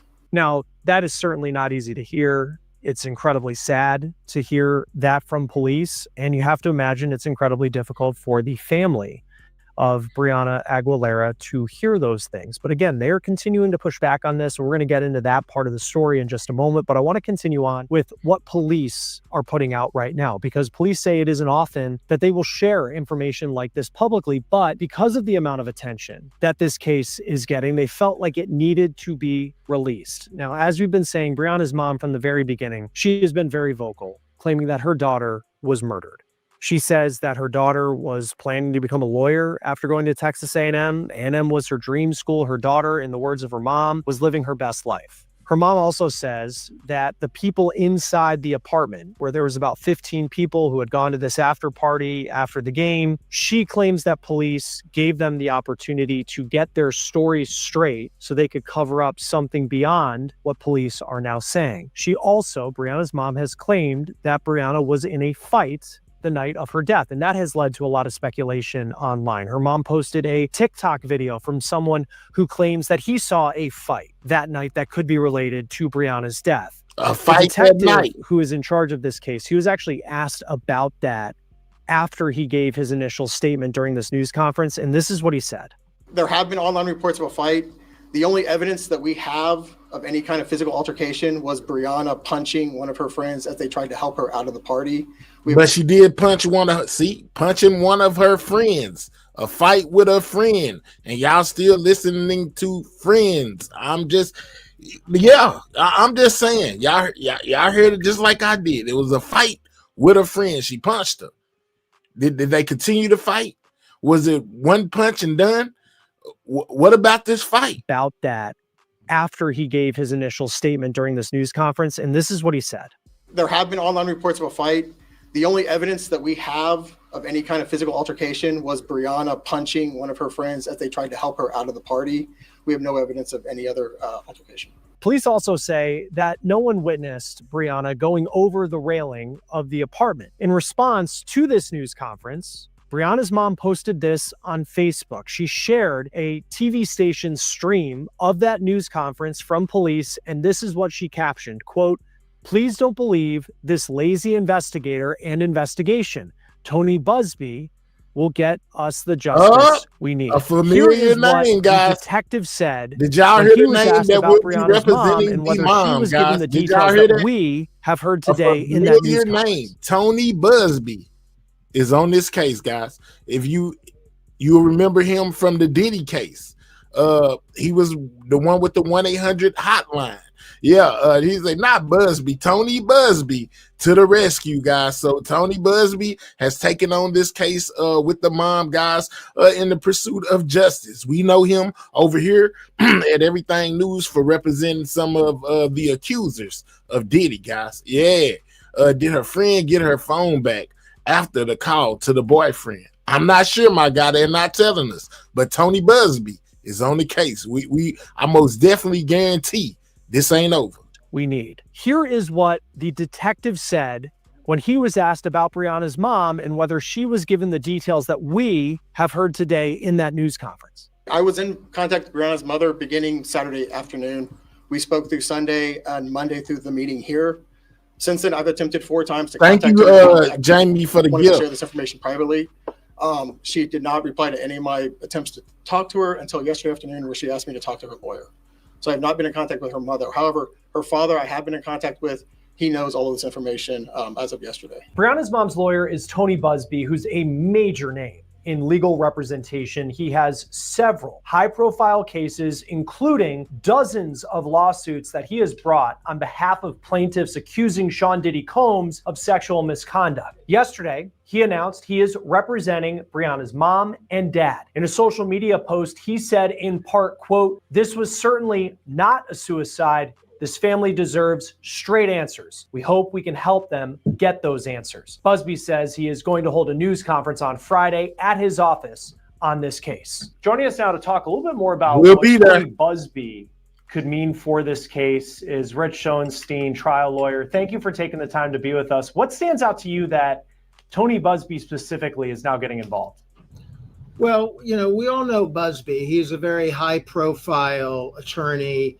He does a lot of sort of negligence cases. He also has been involved in a lot of the civil litigation against Diddy and cases like that.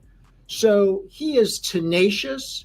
He's going to dig into this matter and see where the facts lead him, find out who he can possibly sue. He's the type of lawyer who will sue everybody that he can possibly tie these events to, if there's any way to tie them to. You know, if there's a lapse of security somewhere, he may go after an entity, or obviously if there are individuals who were involved, he can go after them. He can pursue the insurance policies for whoever's involved. He has a lot of different directions he can take this. He has the skill to do it, the experience to do it, and the resources to do it. Because, you know, at this point, a major, I guess, target of criticism is the police department in Austin. And a lot of that is because Brianna Aguilera's mom has been incredibly vocal in interviews, posts on Facebook, saying that she believes that this was not an accident. She claims that police had originally told her that it was either an accident or a suicide. And that seemed to really, frankly, make her angry. And she says that there's more to it. She believes that this was a murder. Police have said this is not a homicide. For Tony Busby and his experience, is this something where the police department becomes a target in some way of his approach in representing the family? The police department could be a target if he thinks they're covering something up. I mean, this doesn't sound like a case where the police department was involved directly in the death. But if he thinks they're doing a sloppy job of investigating, or he thinks they're covering up something or covering for some person or entity, then they could become a target. And Busby is not the kind of guy who's going to be intimidated and put off by law enforcement. He's going to keep digging, even if law enforcement tells him they think they're satisfied. Because I think, too, of, you know, from a civil side of it, we'll see how this goes. You know, if this was an accidental fall from, you know, whatever evidence comes forward, and police certainly believe that's the case.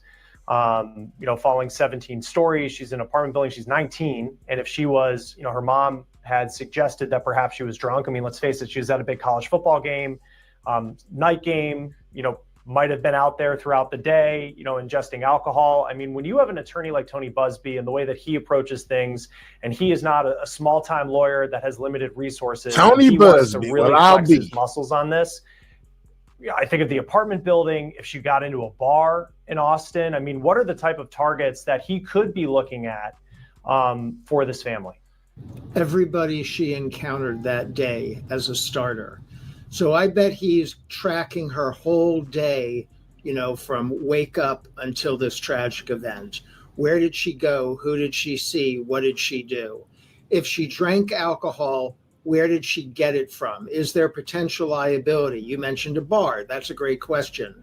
Was she at a bar? Was she overserved somewhere? That's potential liability. What happened in this building? Was there inadequate safety at the building itself where she was able to plummet 18 stories? What was the situation like up there? Who else was up there? And did somebody else cause this, or could they have intervened? But I think his firm's going to track this thing minute by minute to try to identify every possible responsible party, even if it's only a teeny bit of responsibility. In cases like this where you see high-profile attorneys get involved, and I'm not sure what the financial situation was of Brianna Aguilera's family, but you know, typically high-profile attorneys and the type of money that it would cost to do an investigation like that could six figures, if not more. I mean, typically for someone like Busby, if the client is a middle-class family, what does he get out of it? Just from a legal kind of just being in the business of law, what does he get out of being involved in this? Well, that kind of firm has ordinarily, and I don't know about his firm specifically, I've never seen the finances, but I'm assuming they do a huge amount of their work on a contingency basis. So they have lots of cases where they represent the plaintiff and they dig into the facts and they investigate and they invest some of their own money to find out if there's a good claim there. And what they get is a very large portion of any recovery, maybe a third. Maybe AJ say I'm back 40%, like Jordan. maybe Let's more, go. plus Shout out to AJ expenses in the paid, building. Thank if you they for that can $2, recover. bro. And a firm like his will take a huge number of cases, knowing that only some of them are going to pay off. But the price of doing business, the cost of doing business, is to undertake the investigation. The other thing for an attorney like Busby is high profile means publicity. You and I are talking about him this morning. That's what he wants more than anything, Chris, is he wants us to be talking about him so other people walk through the doors of his law firm when they have a potential claim in his neck of the woods. So it benefits him even if the case doesn't go anywhere. And if the case does go somewhere financially, he will find a way to get paid. Yeah, I mean, he's definitely someone where, I also think of like Alan Jackson in criminal defense, right? Like when he takes on a new case, especially after Karen Reed, that's news. And in this one, last night when I saw that he was taking on this case, I think back to all the coverage we did for Sean Diddy Combs, because he was involved in a lot of civil cases that have been brought against Diddy, accusing him of sexual assault, sexual misconduct in civil court. What makes him so good? Like these attorneys, like when you look at someone like him, like what skill does he have beyond just the resources that his law firm now has? What makes him better than, kind of the average lawyer who might be in the same type of law?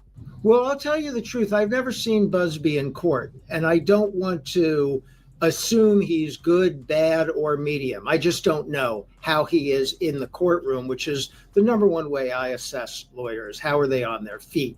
I will say that he's excellent at marketing. Again, we're talking about him. Lots of people have talked about him in the last year. Not all of it has been good, but there are very prominent people who say any publicity is good publicity. So even if there are pieces talking negative about him, the fact is that his name is being mentioned, and that leads to more business. And when you're running a law practice like his, everything is about how many clients come through that front door. And he's doing a very good job of getting his name out there and getting prominent matters to come through the front door. What else he does, I don't have enough information about. When we just generally now, well, I guess specifically talking about this case, Brianna Aguilar, and it, to her mom's credit in some ways, and I'm sure the police department isn't thrilled about it. Like she has been very vocal in saying what she believes, and she believes that she is fighting for justice for her daughter. She believes that there's information that hasn't been passed on, that her questions aren't being answered, and the case is picked up, and there's a lot of attention on it. Again, police have said they don't believe that this is a homicide, or there's no evidence at this point that there is. But now she's at the point where you have a high-profile lawyer involved. What do you make of just how Brianna Aguilera's family, which, they're facing this incredibly, incredibly terrible tragedy that no one would want. What's your assessment of how they've gone about this? Not to judge one way or another, but just the impact that it seems to have on the investigation and the attention that this story is getting. So from what I've read, I think that her mother in particular was reacting from the suggestion that the young woman took her own life. And the mother is saying, that's not possible. I know her. That's not her. And by the way, it doesn't make any sense that during this celebratory day with a big football game and she's a cheerleader and all this stuff going on, that she would have purposefully taken her life. So we can rule that out. So now we have accident. And if it's an accident, I want to know more. How could there have been an accident? What were the causes? But we also have the possibility that something more insidious happened, that there was an accident involving other people, or there was something purposeful involving other people. And I also think her mother is saying law enforcement is not looking carefully enough. They are basically saying to me, this is tragic, it's horrible, but stuff happens. And we don't think it's foul play, so there's nothing for us to do. And that's not sufficient for the mother. She wants answers. So I have no problem with her going public with that position. I have no problem with her bringing in a high-powered attorney to look into it for her. I think that's a potentially good way of approaching it. And then I think of the people that she was around that day when she died and allegedly fell from this like 17th floor balcony. Her mom says it was like a party of like 15 people in the apartment. Her mom has shared pictures from that day and she's with friends. What would your advice be to people who know that they came in touch with Brianna Aguilera at some point in that day, potentially in that apartment, and also knowing now that Tony Busby is involved? Well, I would say if you have any information that's relevant to this, you should get in touch with the authorities and/or with Tony Busby's office. I mean, I would get in touch with the authorities if I knew anything at all about the specifics, because they're trying to put together the narrative and understand exactly what happened. So if you saw anything, even if you don't think it was terribly important, you should put your hand up and let the authorities know. That's the most important thing. Yeah, no, very, very well said. Very sad case at the end of it, just for this young woman who lost her life. We'll see where the investigation goes from here. Police very defiant in believing that this was not a homicide. Brianna Aguilera's family saying otherwise. We'll see how it plays out. Rich Schoenstein, trial lawyer, thank you as always for taking the time to be with us on Law and Crime. We appreciate it. Good to be here. That will do it for On Case, presented by Law and Crime. Subscribe to us on YouTube. All right, you know what I'm saying? So basically, you know, they Law and Crime gave their perspective on all of this. How are y'all feeling so far about the whole situation? Even we walked it from the beginning all the way down to the press conference to the eyewitness, the guy who basically came forward and said that he's seen some things. How are y'all taking this so far? You know, let me know. With Tony Busby being the attorney for the family now. Man. RIP to that young lady, but we got a good one here. Absolutely, man. This is crazy, y'all. I'm sorry this happened to you. Be well and understand. I appreciate your purpose in this experience. We all okay, Paul. All the detective would have to do is to treat the case as possible foul play, but that would lead to him doing his job. He was being lazy. Okay. Big Walker I say boyfriend did it. What was the call about? Yeah, they argued about her being at the party, and then she had to use somebody else's phone because she lost hers, and then called her boyfriend, you know, from some other person's phone instead of her own. He probably had been blowing her up the whole time, you know, getting no answer, was upset about that. And then 2 minutes later, you know, is when the whole act occurred with her either falling or, you know, jumping off of, or, you know, however the case may be, you know, her unaliving came like 2 minutes after that, guys. Need more info about the fight. Absolutely. It's most definitely reported that she fought with one of her friends who was trying to help her out of the party after she got kicked out, basically for being too intoxicated. Yeah, I don't know, man. But guess what? Nancy reported on it before the police briefing, and she reported on it afterwards. Let's go. Let's see what Nancy is feeling. And they didn't notice she wasn't there? Why did they all clam up? Why was her phone found by a creek? Why did mom call the police and they refused to do nothing? She says my daughter's phone is pinging beside a creek. She's not answering the phone. She's not supposed to be by a creek in the middle of nowhere. They did nothing. Now they're claiming there's no foul play. Are you kidding me? I mean, Joe Scott Morgan, first to you. Let's go, Nancy. Renowned death investigator joining us. He's done thousands of death scenes. Professor, Jacksonville State University, professor of forensics, author of Blood Beneath My Feet on Amazon, star of a hit podcast, Body Bags with Joe Scott Morgan. Okay, Joe Scott. The morgue, the ME, hasn't even given us a COD cause of death. So how can Austin PD say no foul play? That's total BS. Let's go, Nancy. Yeah, I think that it is, Nancy. I think that what they're going on is probably the circumstantial evidence outside of what could be generated in the morgue, because they have no answers there definitively. I can tell you, yeah. Joe Scott, what circumstantial evidence? Well, whoever they are getting this data from that she was surrounded by, they might be just running with that. Because I got to tell you, Nancy, falls from height are one of the most difficult death cases to investigate, particularly from the height that we're talking about. She is going to be brutally traumatized as a result of what happened. If this is an impact injury where she did in fact fall. Again, that's speculative as far as I'm concerned. They're just saying that Joe she Scott. fell from that height. Joe Scott. Yeah. Yes, ma'am. Joe, look at your screen. Let me see Brianna Aguilar. Let me see her right now. Look at this girl. Does she look to you? Okay, I know Dr. Bethany Marshall have a field day with what I just said, but wait a minute. It's not just her looking happy. Dr. Bethany, she was already a sophomore, but was just 19 because she's so smart. She's taken all these honor classes and moved ahead. She was looking forward to taking her LSAT. She couldn't wait to get into law school. She and her mother had planned ordering her Aggie ring, you know, Texas A&M diehard. She was so excited. She was just with the family for Thanksgiving. She soaks in a bunch of family time, takes her little brothers to see the new Wicked movie. Yeah, we most definitely need more likes, guys. We are at 161, man. We need 40 more likes, man. We need 40 more people to double tap that screen.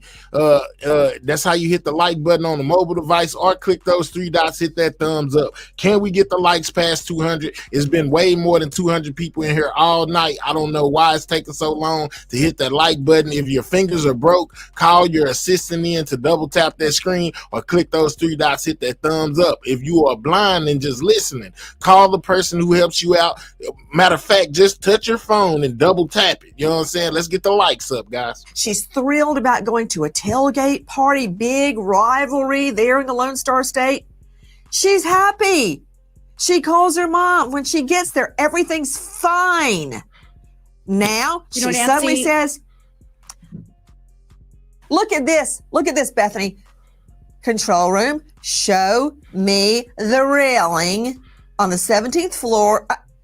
What? Who is she? All right, so this is what the balcony looks like on the 17th floor, guys. This is the balcony. This is basically what it looks like at the hotel, guys, where she allegedly fell off it. She, Nadia Comaneci, Simone Biles, she's going to do what? A vault over that? That's BS. According to one of the students who was interviewed, you would have to get on a chair to jump over that railing. So this was a young woman who was very future-minded. There doesn't appear to be any psychiatric history.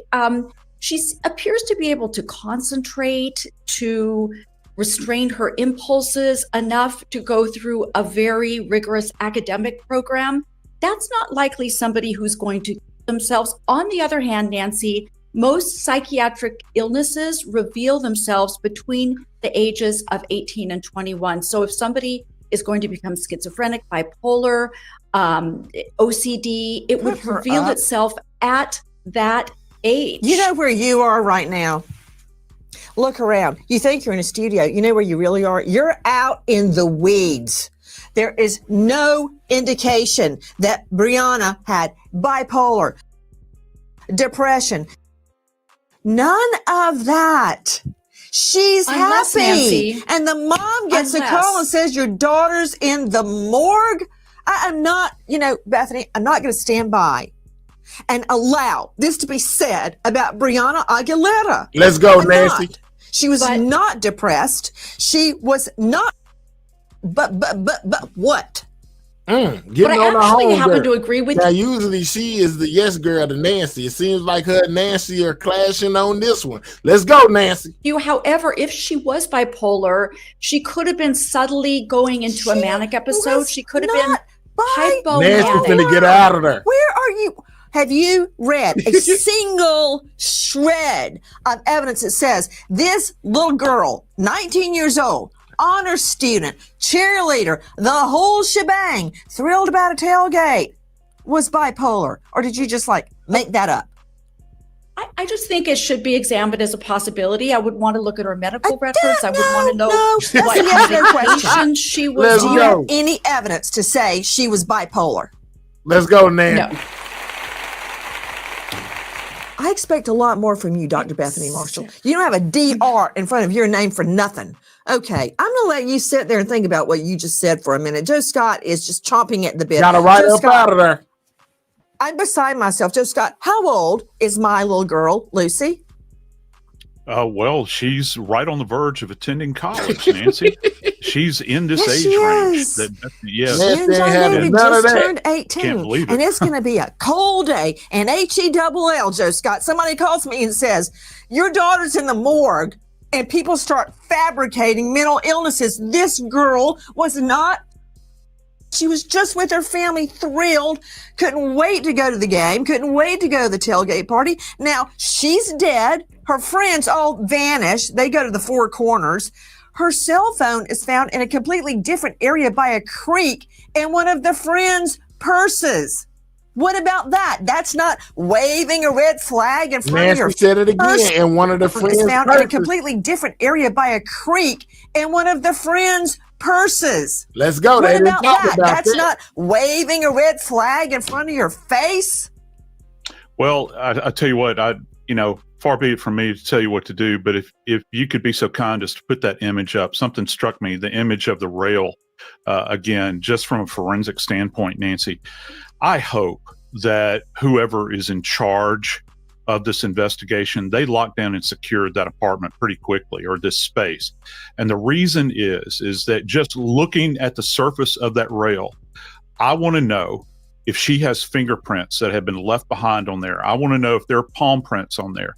And as Bethany had mentioned just a moment ago about a chair, I want to know if there was a chair adjacent to that railing as well, because those are points of contact. I have to rely on the science here to try to understand. Yeah, we'll find out information about her body and what they found as far as the trauma goes. And maybe at some point in time, we're going to hear something about toxicology.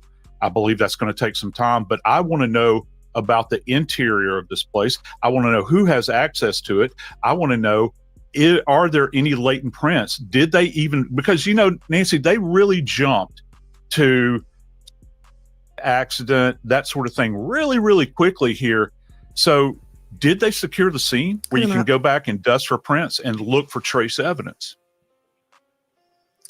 I can tell you this, Joe. Nancy got a serious face on. If Let's your go, body, Nancy. God forbid, is found out on the street by a stranger, I guarantee you I will not disappear while your beautiful wife, Kim, looks for answers.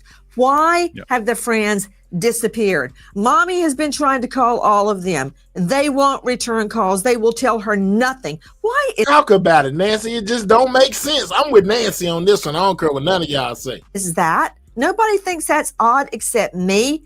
Not only that, you stated, did they secure the apartment? I can tell you this, Joe Scott. They did not even speak to the friends until a whole day had passed. Plenty of time for them to get a story together. And speaking of the friends, Joe Scott, your job as a death investigator is not just to look at the body itself and whatever intrinsic evidence it may contain. Your job as a death investigator is to investigate the circumstances surrounding the death, is it not? Yes, it is. And that means every And you don't think it's because we have to unusual that the friends don't report her missing? She's with them. There are 14 people sleeping over in that 17th floor apartment that night. 14. And not one person said, hey, where's Bree? You don't find that odd? Yes, it's very odd. As a matter of fact, I think that in most investigations, the authorities would be compelled to march every single one of them down to headquarters, and they're going to take written statements from each and every one of these people and get them on record so that they can cover every jot and tittle in this case, Nancy, because therein is going to rest the answers, because they're going to know what was going on prior to this. Okay, we know how this ended so tragically. I want to know what happened the night before. I want to know what happened at that tailgate. Absolutely. So many inconsistencies swirling. And I got to tell you this. After we started calling the Austin PD yesterday, Nancy say she been calling the Austin PD. Let's go. I told y'all, Nancy gonna get to the bottom of this one way or the other. Not nonstop trying to get a statement from them. Suddenly, after they've been saying, nothing to see here, everybody go home, this was an accident or no foul play, without even having a COD, I don't know how they can say that. They haven't looked for subcutaneous bruising under the neck. They haven't looked for broken fingernails. How can they jump up and say no foul play and call the mom and say, oh yeah, your daughter's turned up at the morgue? Really? After we call them nonstop, they suddenly say, we're rededicating ourselves to the investigation. Oh, okay, that's reassuring. Let's start at the beginning. When you don't know which way to turn, start over at the beginning. Brianna makes the 5-hour trip from Bryan College Station home to Laredo to spend Thanksgiving with her mom, Stephanie, and 2 younger brothers, Armani and Giovanni, taking her siblings to see Wicked before she makes the drive back to Central Texas for the UT A&M game. Brianna plans to tailgate with friends and spend the night in Austin at a friend's apartment in the 21 Rio high-rise just off the west side of campus. We know that her mother, Stephanie Rodriguez, and Brianna, her daughter, Brianna Aguilar, very, very close. They texted, they called all day long. This is the woman that has steered her daughter from birth all the way to a Texas A&M honor student. At age 19, she's already getting set to take her LSAT, the law school SAT test. She's about to graduate at this young age because she's so smart, an honor student plus cheerleader at United High School. But suddenly, out of the blue, for the first time ever, when mom tries to call, she can't get through. Someone also put her phone on Do Not Disturb, which my daughter never does unless she's in class or studying for an exam. Stephanie expects Brianna to have her location on and answer texts when she's out. But hours into the tailgate, Stephanie has to push through Do Not Disturb to reach Brianna, and texts go unanswered. Brianna's location shows her near a creek. Stephanie calls Austin PD to report Brianna missing, asking them to look for her at the phone location. But officers say they won't investigate until 24 hours have passed. Stephanie spends the rest of the night trying to get a hold of Brianna and her friends. Can you imagine the panic that mom felt? First time ever, her daughter will not answer the phone, will not answer texts, nothing. First time ever, man. You know what I'm saying? Phone put on Do Not Disturb right after she does what she does. Right before, I mean. Come on, man. This is not making a lot of sense to me and a lot of people. I mean, I'm blown away how they could just call this, you know, a open and shut case, basically. And all of these details have emerged that make you feel like it got to be something else, man. It doesn't seem so, you know, just cut and paste. I'm just saying. It doesn't Joining seem me so right simple now, a to very me. special guest. It's Josephine Nava. This is Brianna's grandma. Miss Nava, thank you for being with us. Mom's back. Thank you. This is the mother of Brianna, Miss guys. Nava, I do not believe that Brianna had an accident. I do not believe Brianna committed. I don't believe it. Tell me, when you first learned that nobody could find Brianna, she was not answering the phone. We started looking for her. Brianna was raised with us, with a younger daughter and myself, due to the fact that my daughter, Stephanie, her mom, Brianna's mom, at a very early age, she was continuing with her education and having to work to raise her child, being a single mother. So how are we not going to care about Brianna? Brianna was very smart, talented, a good girl, never had any problems with her. We spent a Thanksgiving together before she left the following morning to Austin. She was really happy. She was really excited. She was going to go have fun with her friends over there at the tailgate. We encouraged her not to go. She insisted that she wanted to go. She wanted to go have fun. But Stephanie had doubts about 2 of her friends, that she never liked those 2 friends. Because maybe Stephanie in her heart, she felt something. But then again, Brianna wanted to be with them too. So then I told her, please, Janita, drive safely like I would always, and I would always give her my blessings and, give her a lot of good advice and all of this. So she was a happy girl. She had a lot of future. She had everything she had. She did not need any more. She had anything that she wanted. I would never say no to none. Her mother gave her, pay for her rent, bills. I mean, she was very happy about it. She would never never had intentions of doing such a thing. She was very happy. She was succeeding. She was happy because she was going to get a ring in May and graduate in December and move towards law school in New York. We were giving her all the support that she needed.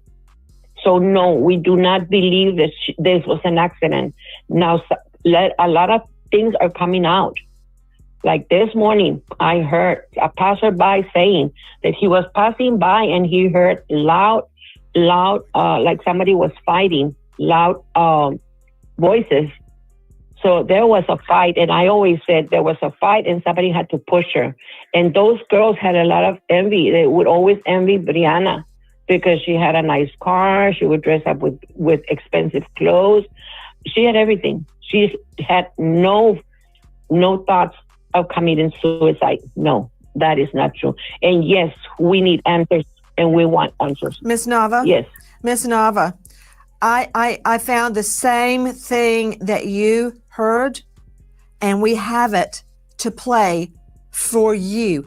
I want you to hear what this witness says he heard that night. They found what I heard. It they go, oh like boy, somebody was being taken advantage of, and there was a party going on around her, and like nobody cared. I walk around the corner. I get on Rio Grande.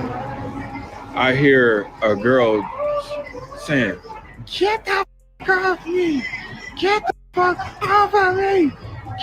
And then it was like, must have been when she was fighting with that friend that was trying to put her out the party, guys. He's most definitely giving a reasonable account of what happened. Remember, they most definitely said she had a fight with one of her friends who was trying to put her out the party. And that's probably when he heard her saying, "Get off of me, get off of me," what he's reporting right now. Let's go. Like a muffled like scream at the top of her lungs. It was like almost as if, like, you know that sound when like somebody put a pillow or something over your mouth? That's what I heard. We found that is from Jay Pizzle on TikTok, and I believe that is what Mrs. Nava is referring to. I want to go very quickly to a special guest in addition to Brianna's grandma joining us, Miss Nava. Phil Waters is with me, former homicide detective in Texas with Houston PD, President CEO, Kindred Spirits Investigations and Security. Phil, thank you for being with us. When I judge a witness's credibility, whether I'm going to put them under oath on the stand in the case I am prosecuting, in the case I believe in, I look at their credibility. I judge their veracity, their demeanor, because I want to know that I believe them before I ask a jury to believe them. And what I found interesting here is the way he described in rich detail the scream that he heard. He compares it. He quotes it. He even gives his address when I turned onto Rio Grande. It's extremely rich in detail, and his demeanor as if he is reliving what he heard that night. I would just say, regarding to the witness here, and I'm looking at this through the eyes of an objective homicide cop. The witness appears to be, from what he is saying, certainly sincere about what he is saying, but I don't know the context in which he's talking about. I don't even know if he's talking about this particular incident. So, to take okay, you know what? Let's narrow that down then. Let's narrow that down with Alex Cano. Alex Cano is joining us out of Laredo, which is taking center stage here. She's assistant news director, KGNS TV. Alex, that witness is talking about what he heard the night before her body was found, when she would have been at that party after that Yeah, he tailgate. got up there talking about, I don't know if that was what he's talking about, this, that, and the third. Nancy got him right up out of there the fastest. Interview over. Gate in that location. Alex, why is Austin PD saying there's no foul play when they don't even have a COD? And what happened to all the friends? And why did Austin PD wait a full day before they interviewed the friends? We actually spoke to Brianna's mother, Stephanie, and she had met eye to eye with the detective or the investigator in the case, and they couldn't give her answers at that time. She said there was a group of people that witnessed seeing her daughter going into that building, and those same people went out without her daughter. So she is still looking for answers. They basically told her there was a geometric system that wasn't working that day. They were eyeballing, quote unquote, that's what she told us on the record, the distance of where her daughter fell, quote unquote.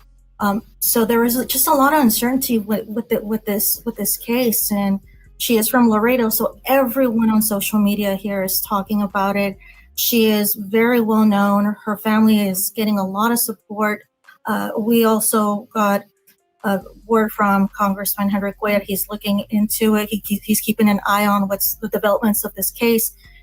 So that's what we know as of now, and I know that Brianna's mother, Stephanie, is just doing what everyone is doing right now, which is trying to get answers for her daughter. Yeah, Hi guys, Nancy Nancy ain't Grace having here. none of that. Update. Emily's Was in telling me Thank you, friend. the detective called me telling me that my daughter had been found in the morgue deceased. I was in disbelief. I yelled, I shouted, I told the officer that it wasn't true, that he was lying to me. It was just devastation to the max. My daughter was nuts. She loved life. She wanted to graduate. She wanted to become an attorney. Like, there was never 1 ounce of her that was ever sad in that manner. Stephanie does not accept Austin PD's assumption Brianna committed suicide.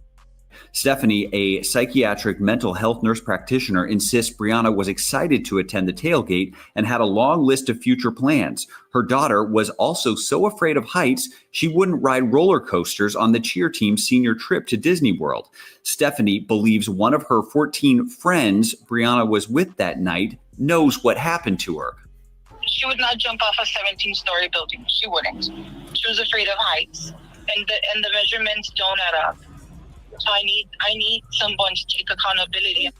That from our Thank friends you, at Heather. WOAI and ABC 7. Straight back out to Alex Cano joining us, director KGNS TV in Texas. Tell me about the tailgate party. What happened after the tailgate party ended? How did 14 people end up back at the Rio apartments and no one noticed Bree was missing? Well, I can just tell you what Stephanie told us, which is Brianna's mother. She said that she was trying to contact her daughter, and she said, "Hey, how's it going? What's going on?" All she knows is that she was waiting for her to answer her back. This was before 6 p.m. This was on that Friday. Then afterwards, she was waiting after the game. This is Stephanie's mom. Again, didn't hear from her. All she knows is that she saw her daughter, or witnesses saw her daughter going into this building, and those same individuals came out without her daughter. That's what she told us at that time. There was a geometric system that was broken, and that were eyeballing the distance when her daughter fell from the 17th floor. Jessica Morgan, what is the geometric system Austin PD seemingly is talking about? Yeah, I'm thinking that they're probably referring to potentially something that's referred to as a Faro system, Faro, which actually maps a scene, and it can do high-end calculations. We're talking, and when you're talking about a fall, particularly from this height, we're talking about higher level math here, specifically trigonometry. The idea where you have to calculate the distance that she would fall, also the angle that she would fall, and there are specific points that you have to measure relative to that. It strikes me as odd that Austin Austin PD would actually say something like their system is down, they have to actually use tools like this on a daily basis. They have very high-end complex crimes. Well, they you know, I investigate. mean, I think that the headline there, Joe Scott, is I don't need to know how quickly she fell or how far she fell because I already know she was in the apartment on the 17th floor at 21 Rio High Rise. I know that. I don't need a geometric system that's on the blink to tell me that. I need to find out why she went over that rail and who, if anyone, pushed her or threw her over. I really don't think she took a running leap and jumped over based on what Grandma is telling me. Josephine Nava is with us. Miss Nava, when did her mother, Stephanie, learn that Brianna is dead? On Saturday. She tried to get a hold of the friends. I did too as well. She tried the police to help her find her daughter. No, there was no help, no response. She found out about her daughter, about my granddaughter's death, like around 4 o'clock in the afternoon. She begged the police officers to go and check the calling scene. police for over 24 hours, right? Trying to find her daughter. Hold up, because I found something rather interesting, guys. We're going to come right back to Nancy. But let me bring this up for y'all, guys. That interview with the witness, well, the witness basically giving his testimony was a little bit longer than what they're playing. I found it. Let's go. Saying, get the fuck off me. Get the fuck off of me. And then it was like a muffled like scream at the top of her lungs. It was like almost as if, like, you know that sound when like somebody put a pillow or something over your mouth, and then like, or like if you was to scream right now at the top of your lungs and you put a pillow over your mouth and scream, how that would sound. That's what I heard. I heard that shit clear as day. I heard that when I was leaving the bar. And so I'm thinking after all of that shit happened that night, I'm thinking, you know, so apparently where the girl died at, now mind you, like the weather changes everything. So like it was not loud at this particular time when I was on Rio Grande. There was not a lot of people outside. Either they were on 6th or already in their whatever parties that they were having. So it was not loud on Rio Grande at all. As a matter of fact, I'm close to it and I can go down Rio Grande right now at 6:41 p.m. and it's pretty moderately quiet on Rio Grande. That's not like where any parties or I mean like any like loud shit is going on the regular. But anyway, that's what I heard. I heard a girl. And then so that kind of traumatized me a little bit because ultimately I made a decision that before I go and kick down the door or go start running into a house party, I need to make sure I know where that sound was coming from. And I was not able to locate where that sound was coming from. And I was also not able to call the police and tell them what I heard because my phone was dead. So I kept walking and you know, I'm just telling people that I'm walking past what I just heard, and you know, people are telling me like it's okay. I hope your night gets better. I'm sorry you're having a terrible night. No, but I'm sitting there like, look, like I know that like this is a lot to put on you, and I know we don't know each other, but I just heard basically like in my head someone being forced into something. That's what I thought I heard. Anyway. I leave. I keep walking, and I get all the way down Guadalupe, and by the almost by Black's Barbecues, the Sheba Hut, and he's giving there's Pacific guys out there, and I'm Pacific. like, He's giving specific locations, like Nancy said earlier. He's basically walking y'all through, you know, where you heard the sounds and what he's seen, you know, and all of that, you know, specific locations. I never do this. I don't even like talking that much. I don't really like, especially like meeting new people at this point. And I go up to them and I'm like, look, guys, I'm sorry. Like, I just had a crazy night. But the main thing that's standing out to me is that I just heard what it sounded like a girl being like attacked. And so all three of them just looked at me and like, oh, I'm sorry to hear that, bro. Immediately the whole group just broke up and was like, all right, like it's time to go home type shit. As I started telling them like what I just heard. Anyway, so next day I hear somebody jump off of a 17th floor. Or I hear now the story is coming out that this Breonna Aguilera person was like committed suicide or whatever. And I just can't help but think like at the time when I was walking on Rio Grande that I heard her screaming that somebody attacking her. And then next thing I know, like I just feel like it's all really a cover up. And I'm dead at Oh, wow.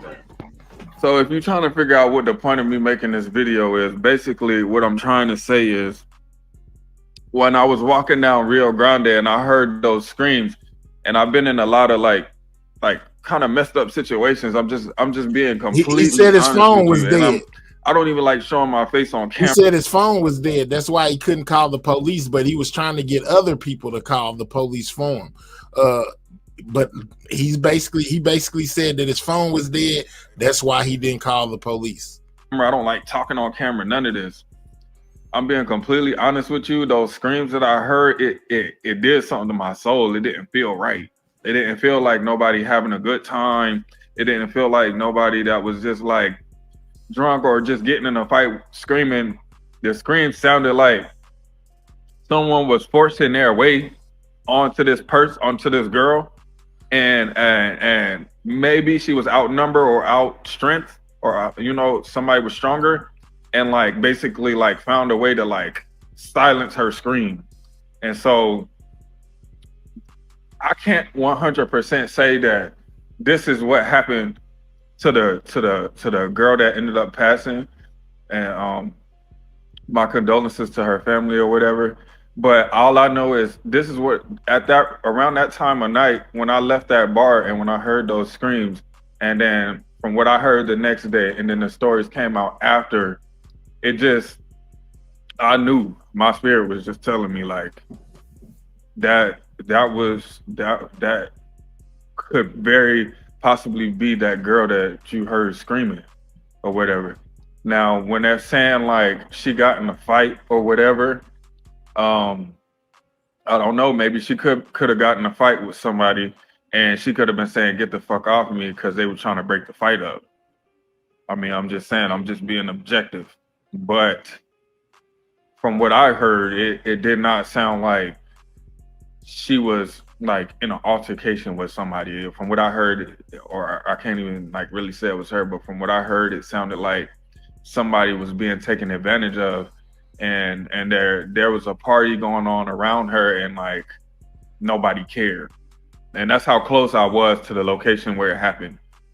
Nobody cared. Nobody in that whole place where that was happening gave a damn. And it was maybe like 3 dudes and a girl standing outside, and they stopped and was like, what the fuck? And then they laughed it off. And so, yeah, that is how my weekend over the past maybe 4 or 5 days turned out. And so I hope, I'm not talking to the police. I don't talk to the police. That's not something that I do.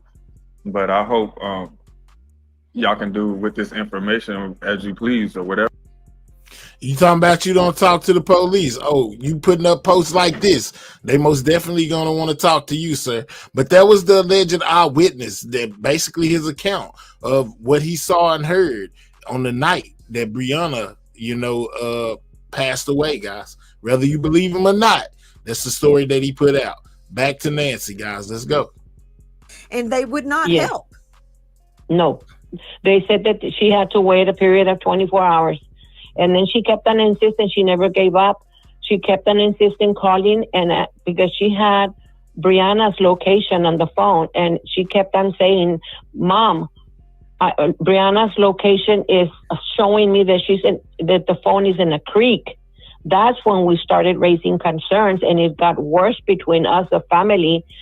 Stephanie and I kept on reporting to each other as to where we wanted to find where Breonna was. We knew that there was a lot of friends with her. No one was answering the phone call. And it was such a coincidence That then after they found out, they knew, they had to know because they were all together. Why didn't they call Brianna's mom, my daughter Stephanie? Why? It was a big group and everybody knew each other. Everybody knew Brianna. Why? Sounds like the grandma, they guys. did not call my daughter to let her know that Brianna was missing, that Brianna had jumped or that Brianna had been pushed. Everybody had it as a hush hush, and no one was answering the phone calls. Now, there was a rumor, someone said that they had promised each other that no one was going to say nothing, and that's why they were not answering the phones. No one was answering the phones, and they knew that had happened. Did you just say that one of them told the others not to answer the phone? Nobody say anything? Yes, that they promised each other that no one was going to say nothing. And that's why no one was answering the phone calls. Kenneth Trey Gober joining us. Managing partner Lee Gober and Rena. He graduated Texas A&M. He is joining us from the Austin jurisdiction.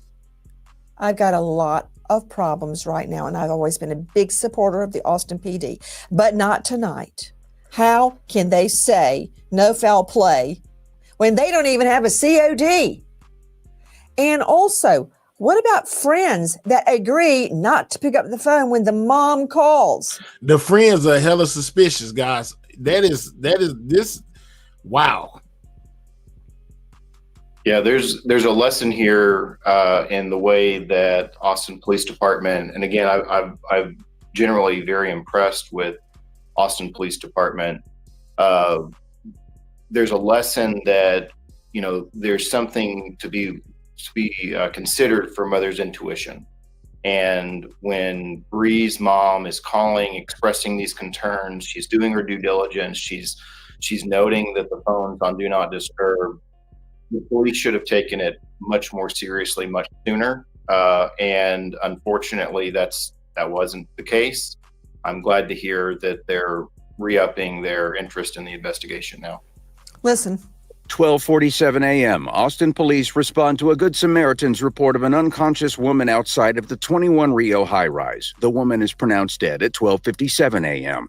It's not until 4 p.m. that afternoon that Stephanie Rodriguez has told her daughter, Brianna Aguilera, is dead. Officers first tell her Bree jumped, then say her friends don't know how Bree ended up 17 stories below. There's a lot of inconsistencies with the story.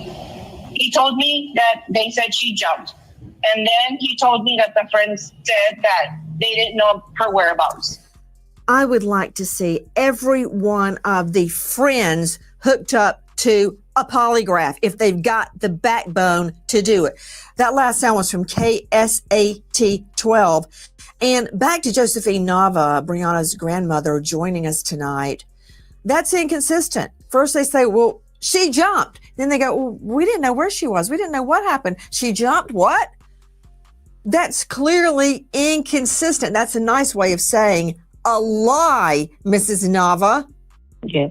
And then after that, what a coincidence that they cleaned up the apartment really quick. They were gone. Everyone was gone. What do you mean they cleaned up the apartment really quickly? Yes, that's what my daughter was told. That's what Stephanie was told, that the following day they had the apartment was cleaned up. That's what they said. And as a matter of fact, one of the people that live there just leaves. They leave. Yes. Mm-hmm. And there were like 15 or more than 15 partying in that same apartment, that same place. Brianna got to send us pictures with some of them in the balcony when she was happy. She did not kill herself. She did not commit. She did not throw herself. There was a fight because some of those girls, one of those girls was jealous because she thought that the guy that she was dating or the boyfriend or whatever was after Brianna. And there was a fight there. Okay, hold on just a moment, Ms. Nava. I want to follow up with Dr. Bethany Marshall joining us. The same Dr. Bethany Marshall. Granny says the girls was jealous. That's the same thing the mom said as well. And a fight ensued with one of the friends. You know, I'm just saying, man. So I'm they just started saying. talking about Brianna maybe being bipolar, which she's not. Are you getting a clearer picture of what we've been talking Yes, about and I why I'm so am. distraught tonight? I Yes, mean, I am, Nancy. hey, Bethany, listen to this. Listen to this. Okay. Now, there was a fight that happened between my daughter and another girl, and they were all staying in the same apartment that I have actual text messages of, and the detective he disregarded them.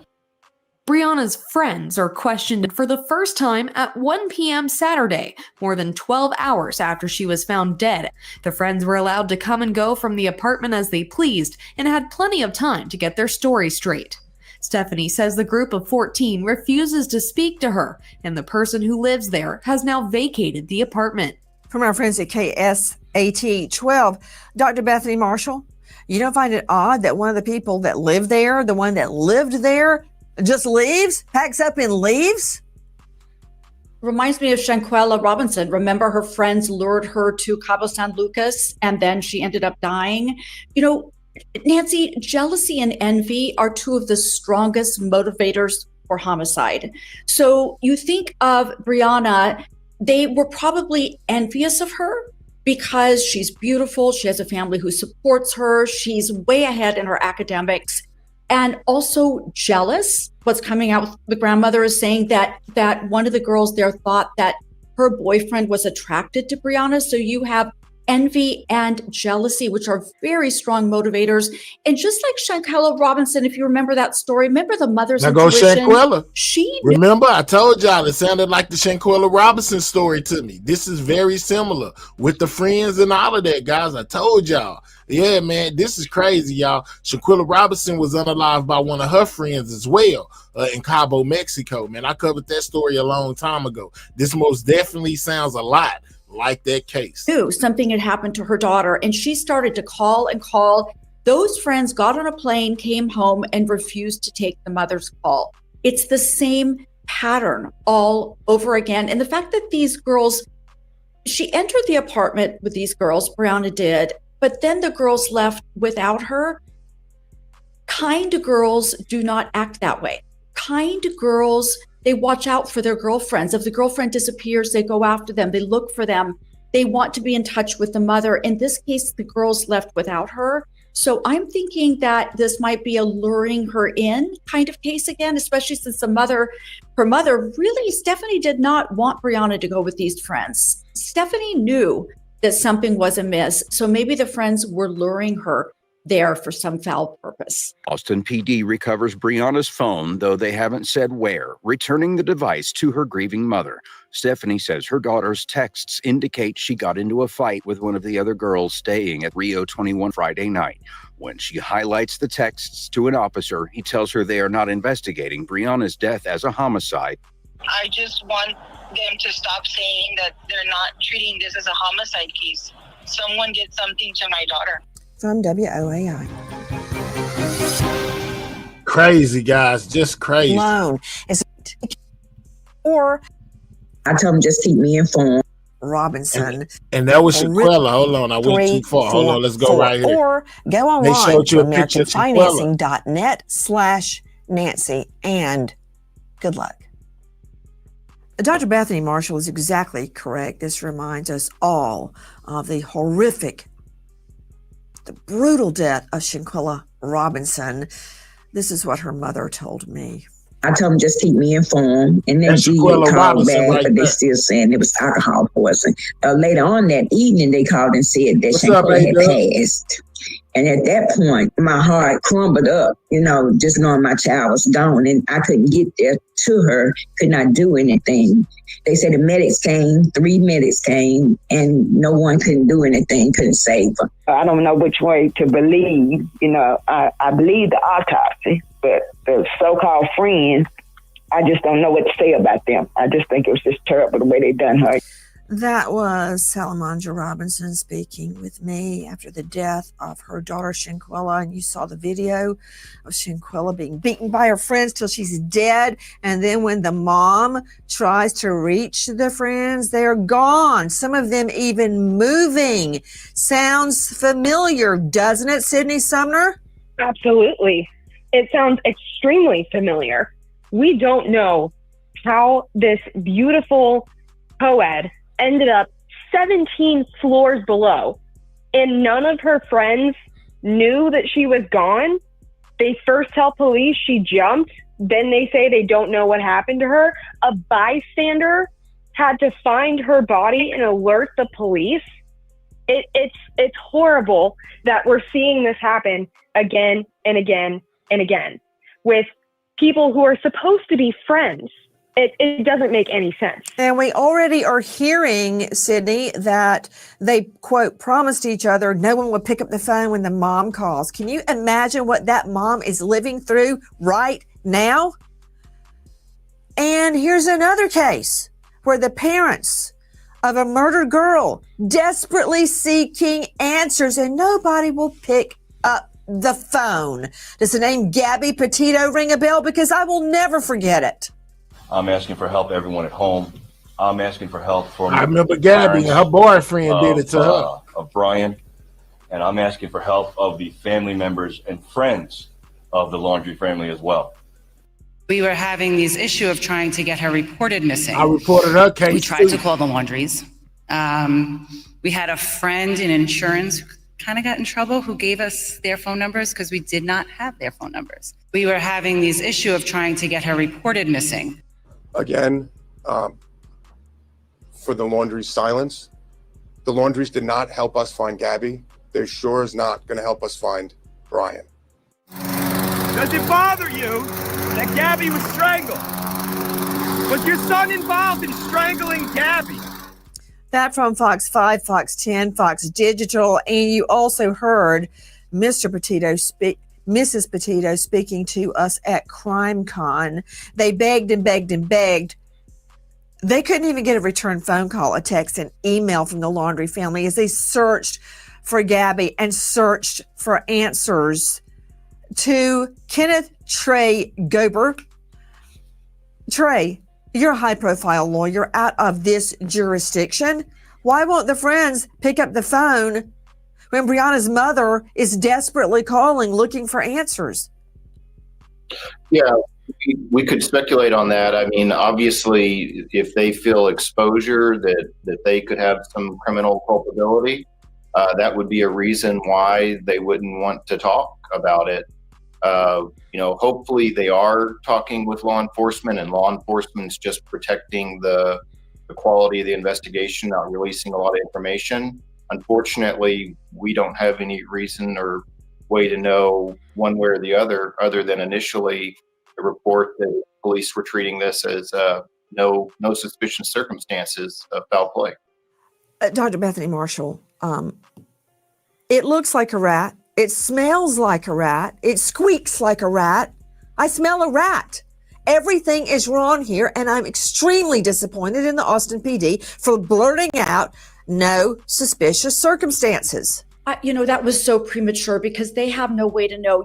Remember with the Koberger quadruple homicide that Bethany and Dylan, the surviving roommates, were desperate to talk to the police when they got there. They had all kinds of information they wanted to tell them. They wanted to debrief from the traumatic experience. And you contrast that with these so-called friends of Brianna who clam up and decide they're not going to return the mother's calls and are sort of seem like they're getting their story together. I hold my theories lightly. I don't make up my mind right away about what's going on. And I would hope that the PD there does the same, that they would maybe have a theory about what happens, but hold it lightly until they have a chance to investigate and get to the bottom of this. To Joe Scott Morgan, death investigator, star of Body Bags with Joe Scott Morgan. Joe Scott, throw me a bone. What is our best hope? Is there anything that can be learned from the autopsy at this juncture? What's the problem? Oh, yeah, there's plenty to be learned from the autopsy, Nancy. Hopefully, layer by layer, they can begin to try to understand what kind of trauma she may have undergone prior to going over that rail. Now, that's a very delicate process, and it does take time. The other piece to this is I want to make sure that they do a very thorough job on toxicology. One of the things that I'm very concerned about in this case is that if there was alcohol involved, was there anything that had been slipped to her to facilitate this? As you stated earlier, the odds of her throwing herself over that rail are kind of small, right? So would she have been inebriated or compromised in some way that someone could have gotten their hands on her? We need to explore every single avenue here. To Josephine Nava joining us, this is Brianna's grandmother. You stated that I knew it she was the grandmother. happy. She was looking forward to the tailgate party, looking forward to the game, had her clothes all picked out that she was going to wear. That's a lot of future planning. People that want to commit are not planning a future. They're planning a way to commit. I'm not buying it. Tell me her state of mind, Mrs. Nava, when she left for that tailgate party. She did not jump. Someone pushed her. It had to be someone within those two girls. One of them, I don't know which one was it, but he was jealous of her. And she took, one of them took pictures of Brianna when a guy had his arm around Brianna's shoulder and sent those pictures to Brianna's boyfriend in Laredo. Somebody took pictures of her with her arm around some guy and sent them to Brianna's boyfriend. Did y'all hear what Grandma said? Yeah, I'm just saying. When a guy had his poster, it had to be someone within those two girls. One of them, I don't know which one was it, but he was jealous of her. And she took, one of them took pictures of Brianna when a guy had his arm around Brianna's shoulder and sent those pictures to Brianna's boyfriend arm around Brianna's shoulder and sent those pictures to Brianna's boyfriend in Laredo. That's how the fight started.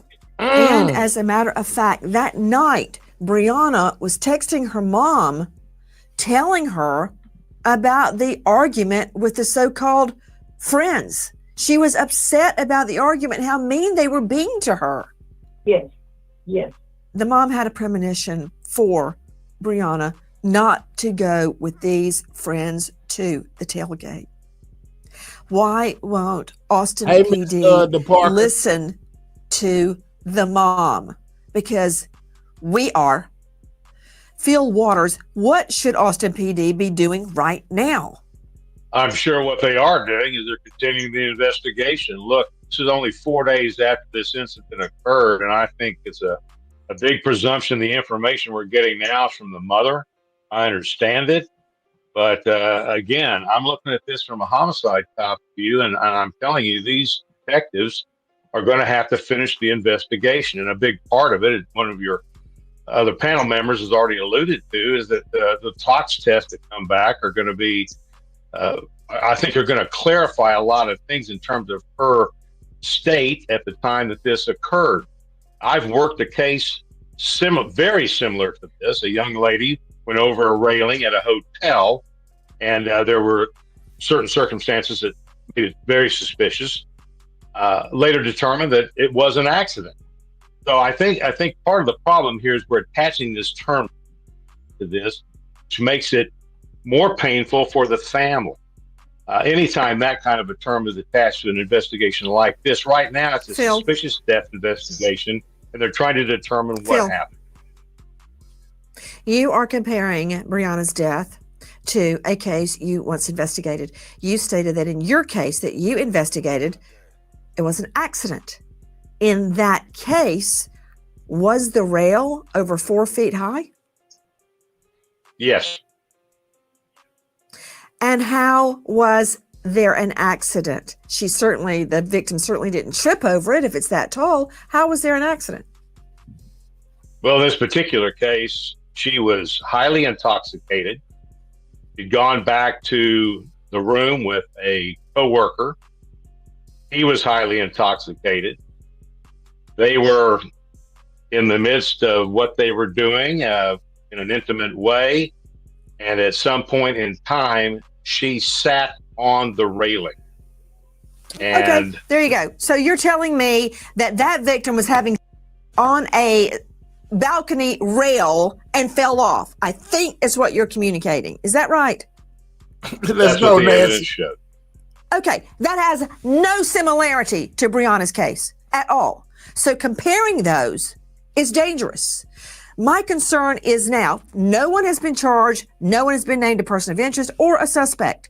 But because the Austin PD went on record and stated there's no suspicious circumstances, if this ever does go to trial, that's going to be defense exhibit number 1. Nancy could never be played out. I love Nancy's show. What are you talking about? Can't you just hear it? Isn't it true, officer, that you yourself stated there's nothing suspicious here? Didn't you say that? But yet now you want a jury to believe it was a homicide? That's going to be defense exhibit number 1, isn't it, Phil? Well, I think we're making a big leap there, Nancy, with all due respect. But I will tell you that it is as similar as the comparison to these other cases that you just put up here. So I just think each case is unique to itself, and while there are similarities to other cases, I think we need to concentrate on this one. We need to let the evidence lead us to where we need to be, and it's always a journey for the you truth. brought up a girl having a railing. The cases we Well, brought much up in the were examples same way that of you brought up those friends other cases, refusing to speak to moms. What I'm trying to get across here is that I've worked a similar case where you had a young lady who went over a railing, and it was an accident.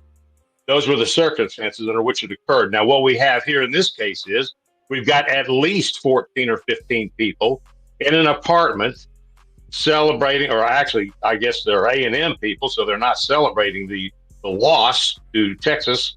You've got 103,000 people attending that particular game. They've all been partying. We don't know what the level of intoxication was among all these people. There's a lot of things we don't know. And the information that we're getting is mainly from the mother. And she is trying to communicate what she was told by Austin PD. Now, we all know that the more these stories get told, the more convoluted they get. So I'm not trying to criticize anybody here, except for the fact that I think we need to wait. Well, it sounds like you're criticizing the and let's mother. see what the investigation comes. Well, that I mean, may I already appear to know be- what Austin I'm just PD saying. had said. They've come out and said there's nothing Well, suspicious. but- I found a lot But suspicious. has Austin PD made a press release, a formal statement saying that, or is this what the mother is saying that Austin PD told her? To Sydney Sumner joining us, Crime Got him Stories right up investigative out of there. reporter. Where's that coming from? That Austin PD says we're not investigating this as a homicide. Multiple statements from the department. They even updated a statement after all of this outrage, confirming that they are still not investigating this as a homicide. They say there are no suspicious circumstances and that this is a simple death investigation, which just makes no sense. Oh, okay. So, Phil, it is from the Austin PD. It's not the mom, Brianna's mom, having some hysterical fit and making up something. It's from Austin PD. They are the ones that said there's no suspicious circumstances.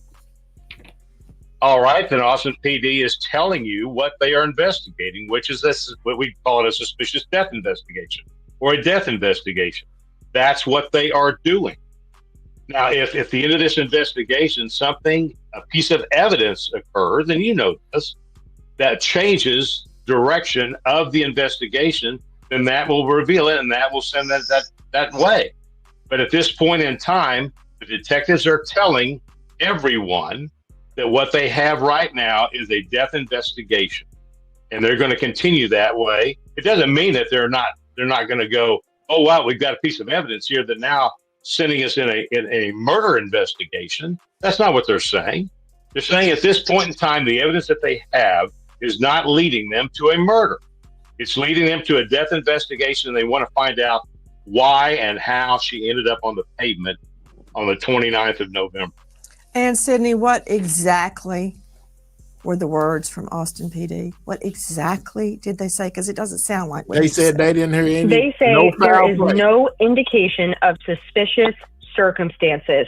That's what And they said. update that to say there is no evidence to suggest or support any suspicious or criminal circumstances. That is the language of their statement. They do not believe anyone else was involved in Breonna's death. New York Control Room, could you please send a copy of tonight's program to Austin PD? Let's go, I'm hearing a Nancy. yes.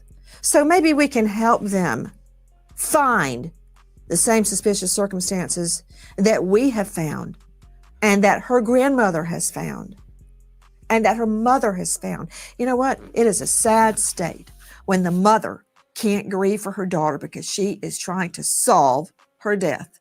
If you know or think you know anything about the death, Absolutely, guys. So that's pretty much everything that I know regarding Breonna, guys. Aguilera, man. It's very crazy that her phone wound up in the purse of one of her friends and tossed out by a creek. And the police don't find that suspicious. That one of the friends allegedly sent a picture of a guy with his arm around Breonna to her boyfriend, and that there was a fight that night, and a witness or somebody who is portraying to be a witness says that he heard it, right before he found out that she basically allegedly either fell or was pushed off of that balcony, man. But according to Austin PD, they say, hey, man, it's pretty cut and dry.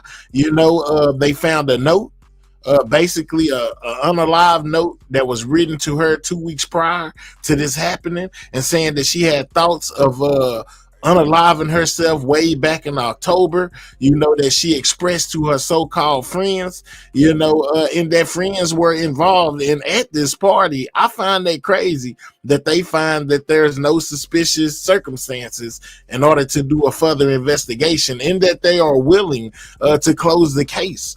As of now, Nancy Grace most definitely feel different. I feel different. I'm not law enforcement. Hey, I'm just a YouTuber. I'm just here to give my opinions on what it is that I'm seeing. But over these 3 hours of listening to all of this and watching all of these videos about what went on, man, I am kind of like, yeah, it's not making sense to close it, man. Y'all need to do further investigations, just like the coroner guy that was on the show said. Man, it's ways of calculating how she fell, why she fell, if she could have fell, or rather somebody pushed her. They need to do everything they need to do in order to find out what really happened to this young lady. If it was her on her own, then I'm fine with that, but don't leave any stone unturned.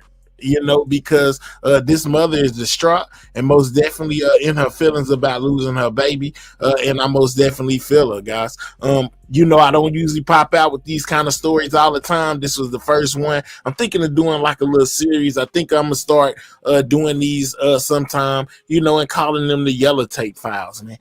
So if you like these kind of crime stories, that are going on, in real life, man, make sure you tap in with me. Most definitely condolences and prayers for her family, man. This is most definitely sad, and I most definitely feel like there was some form of foul play just off what I'm gathering right now. But hey, I'm not a detective, I'm not an investigator, I'm not a member of the police force, so hey, what do I know? I'm just a YouTuber with an opinion. I appreciate each and every one of y'all for pulling up. If you're not subscribed to the channel, make sure you subscribe to the channel. Also, if you haven't hit that like button, double tap that screen, guys, and hit the thumbs up. Double tap the screen if you're on a mobile device, or click those 3 dots, hit that thumbs up, guys. That's another way to support the channel. Shout out to all of my members. Shout out to my new subscribers as well as my old ones. I appreciate each and every one of y'all, and most definitely shout out to my moderating team. Without y'all, a lot of this wouldn't be possible. Thank y'all for keeping the chat in line and keeping this chat rolling. Keeping this channel rolling smooth. Whether it's from Austin or from wherever he was at, somebody was a police officer, I think. So Stacy feels like, hey man, somebody involved in this has police friends. You know, mom and daddy might be a police, might be connected to a police officer somewhere, and maybe they're covering this up because a lot of people feel like it's a cover up. But I'll most definitely be live again in the morning, you know, with more of politics, as well as Tony Busby's interview that he's going to give, press conference that he's going to give tomorrow on this entire situation. So make sure you tap in with me. If you subscribe to the channel, turn your notification bell to all so that you don't miss anything when everything news goes live. I will most definitely bring y'all the latest and breaking the news, whether it's news like this or political news or whatever kind of news. If it piques my interest, I most definitely will bring it to my audience. I hope y'all enjoyed the show. With that being said, Sidewalk Gang, checking out. I'll catch y'all on the next one. Y'all be safe. I'm gone.